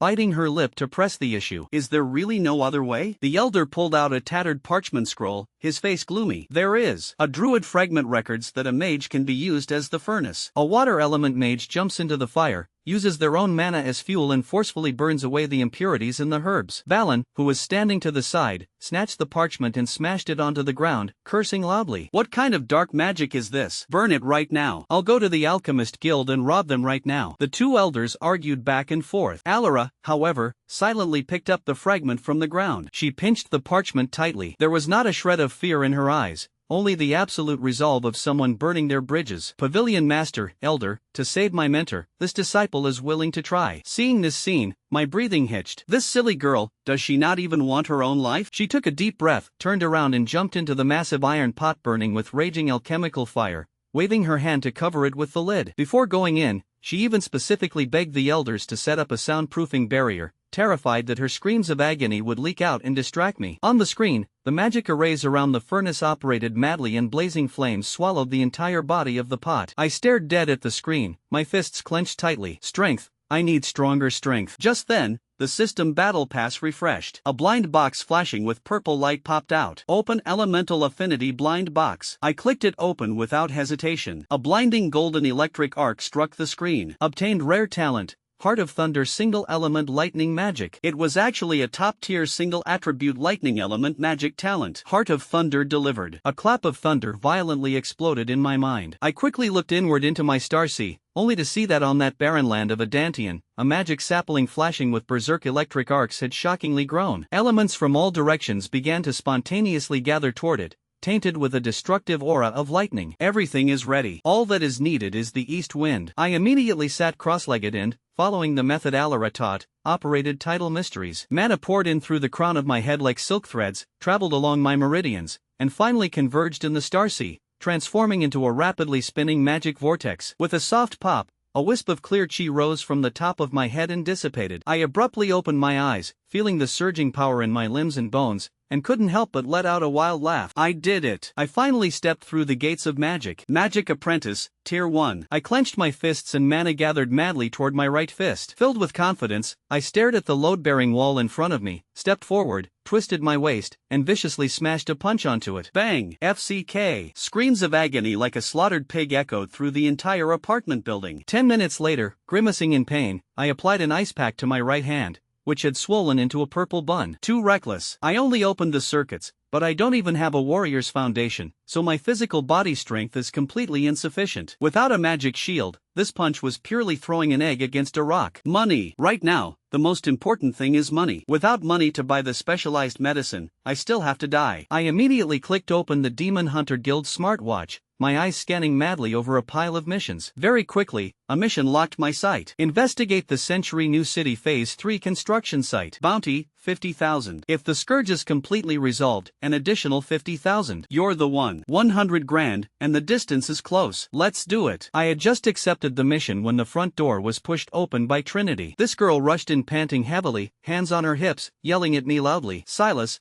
how dare you casually accept a mission? That place is a bottomless pit. 3 bronze-ranked demon hunters have already disappeared there. I expressionlessly put on my jacket. The bounty is high, but you won't have a life to spend it. She stomped her feet in anxiety. I glanced at her coldly. Without money to treat my illness, I equally have no life. If you're scared, just stay at home. This sentence accurately stepped on her fuse. Her face flushed red. She grabbed a 2M long refined steel spear. Who's scared? Let's go. We took a cab straight to the construction site. The night was pitch black, and the construction site gates were locked tight. Standing at the entrance were surprisingly 4 hot female college students chattering away wanting to explore. The moment they saw me, all their eyes lit up. The girl with dyed blonde hair even came straight up, grabbed my arm, her face full of infatuation. Handsome, can I get your Instagram? I was too lazy to waste words, directly letting her scan my QR code for the account. Warned them absolutely not to go inside, turned around, and flipped over the construction site wall with Trinity. We hadn't walked far when a mournful, miserable scream suddenly came from outside the site's gate. Trinity's face changed drastically. She raised her watch to scan, and the screen flashed red wildly. Oh, no. It's an abyssal monster. Something happened outside. Before she even finished her sentence, I had already moved. Mana instantly infused my legs. I grabbed her shoulder and, like teleporting, sped wildly through the dark night. The fierce wind howled, and before Trinity could even scream, she was already carried by me flying to the construction site entrance. Outside the gate, the stench of blood shot into the sky. Under the dim, flickering streetlights stood a terrifying humanoid monster over 2M tall. With its back to us, it emitted bone-chilling chewing sounds from its mouth. Hearing the commotion, the ghoul stopped its movements and casually tossed a round object onto the ground. The moment Trinity saw clearly what that object was, her hair stood on end. It was a human head that had been half-eaten. It was exactly the blonde girl who had asked for my account just now. The ghoul let out a hoarse, ear-piercing, eerie laugh and violently swung its arm. A mutilated female corpse smashed right toward our heads like a cannonball. Behind the female corpse, a sharp giant claw emitting black smoke tore through the air, heading straight for my face. Silus, dodge. Trinity rolled to the side in terror, shouting in despair. Dodge. I stood in place, my eyes cold to the extreme. Clang. The crisp hum of a sword tore through the night sky. I didn't even look at the incoming corpse. Drawing the sword, striking with the sword, accomplished in one continuous motion. A lightning sword light drew a blinding white line in the night. The flying corpse was instantly cleaved into two from the middle. The black giant claw hidden behind it, along with the ghoul's massive body, was forcefully chopped into two halves by this devastatingly destructive sword strike. The foul-smelling black blood squirted all over my face. I didn't even blink, backhanding to flick the blood beads off the rune-long sword, and spoke coldly. Did you know I actually quite like the way she called me handsome? A bizarre gurgling sound came from the ghoul's ruined throat. Completely locked down by that icy chill of death, it desperately tried to beg for mercy. Sincere, a misunderstanding. There is no misunderstanding. A backhanded swing. The sword light flashed. A massive head flew diagonally up into the sky. The ghoul's huge body collapsed with a crash. Who knew? The moment that head hit the ground, a few tentacles grew madly out from the severed neck. It ran frantically on the ground like a spider, turning its head to sneer hideously at me while running. You can't kill me. When Lord Demon King revives, all of your Demon Hunter Guild will have to die. Not dead? I raised an eyebrow, power exploding violently under my feet. With a boom, the concrete ground was directly shattered by my stomp. My entire body turned into an afterimage, carrying the sword and bouncing left and right on the abandoned steel rebar framework. The speed so fast you could only see a streak of white light. What? The ghoul's head looked back, its eyeballs nearly popping out in terror. With a midair somersault, I landed steadily right in front of it. The tip of my sword pointed straight at the center of its brows. I'm sorry, my lord. Let's talk this out nicely. It shrieked, begging for mercy. Shut up. Drop your loot. Raising my hand, the sword fell. The sword key directly cleaved that head into powder, pinning it dead to the wall. The system prompt rang out right on time. Killed Abyssal Ghoul, obtained Demon Crystal Fragment X1. I put away the sword, turning around to find Trinity. This girl was currently shrinking by a pile of scrap materials in the corner. Her head lowered, hugging her knees tightly and trembling. Hey, scared silly? I walked over and waved a hand in front of her face. Before the words faded, a sudden mutation occurred. Swish!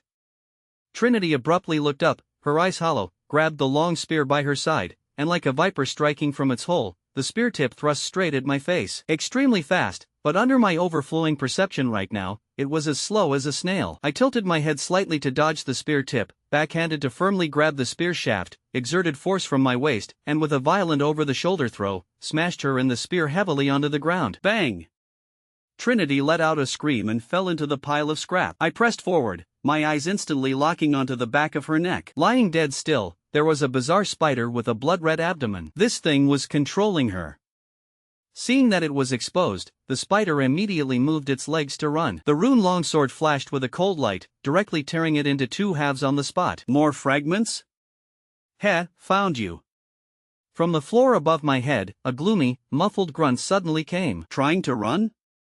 I put the sword away, placed it in my mouth, and bit down hard. Mana instantly suctioned onto my hands and feet. In the pitch-black night, like Spider-Man, my entire body crawled frantically upward along the 90 degrees vertical exterior wall at an extremely violent speed. Just as I flipped onto the roof, a cold wind attacked from behind. Little brat from the Demon Hunter Guild, you still dare to come up here and court death? A death cultist wrapped in a black robe and wearing a skull mask lunged forward. In his hand, he gripped a pitch-black dagger, thrusting straight at the back of my heart like a venomous fong. I didn't even turn my head, backhanding to grab the rune longsword from my mouth, turned around, and unleashed a heavy, powerful horizontal slash. The foundational sword moves of the Astral Blade Codex had absolutely no flashy tricks, only pure speed and ruthlessness. Clang!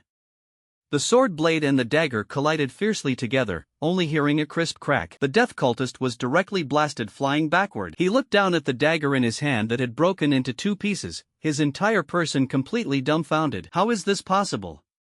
This is forged from cursed black steel. Just what exactly are you?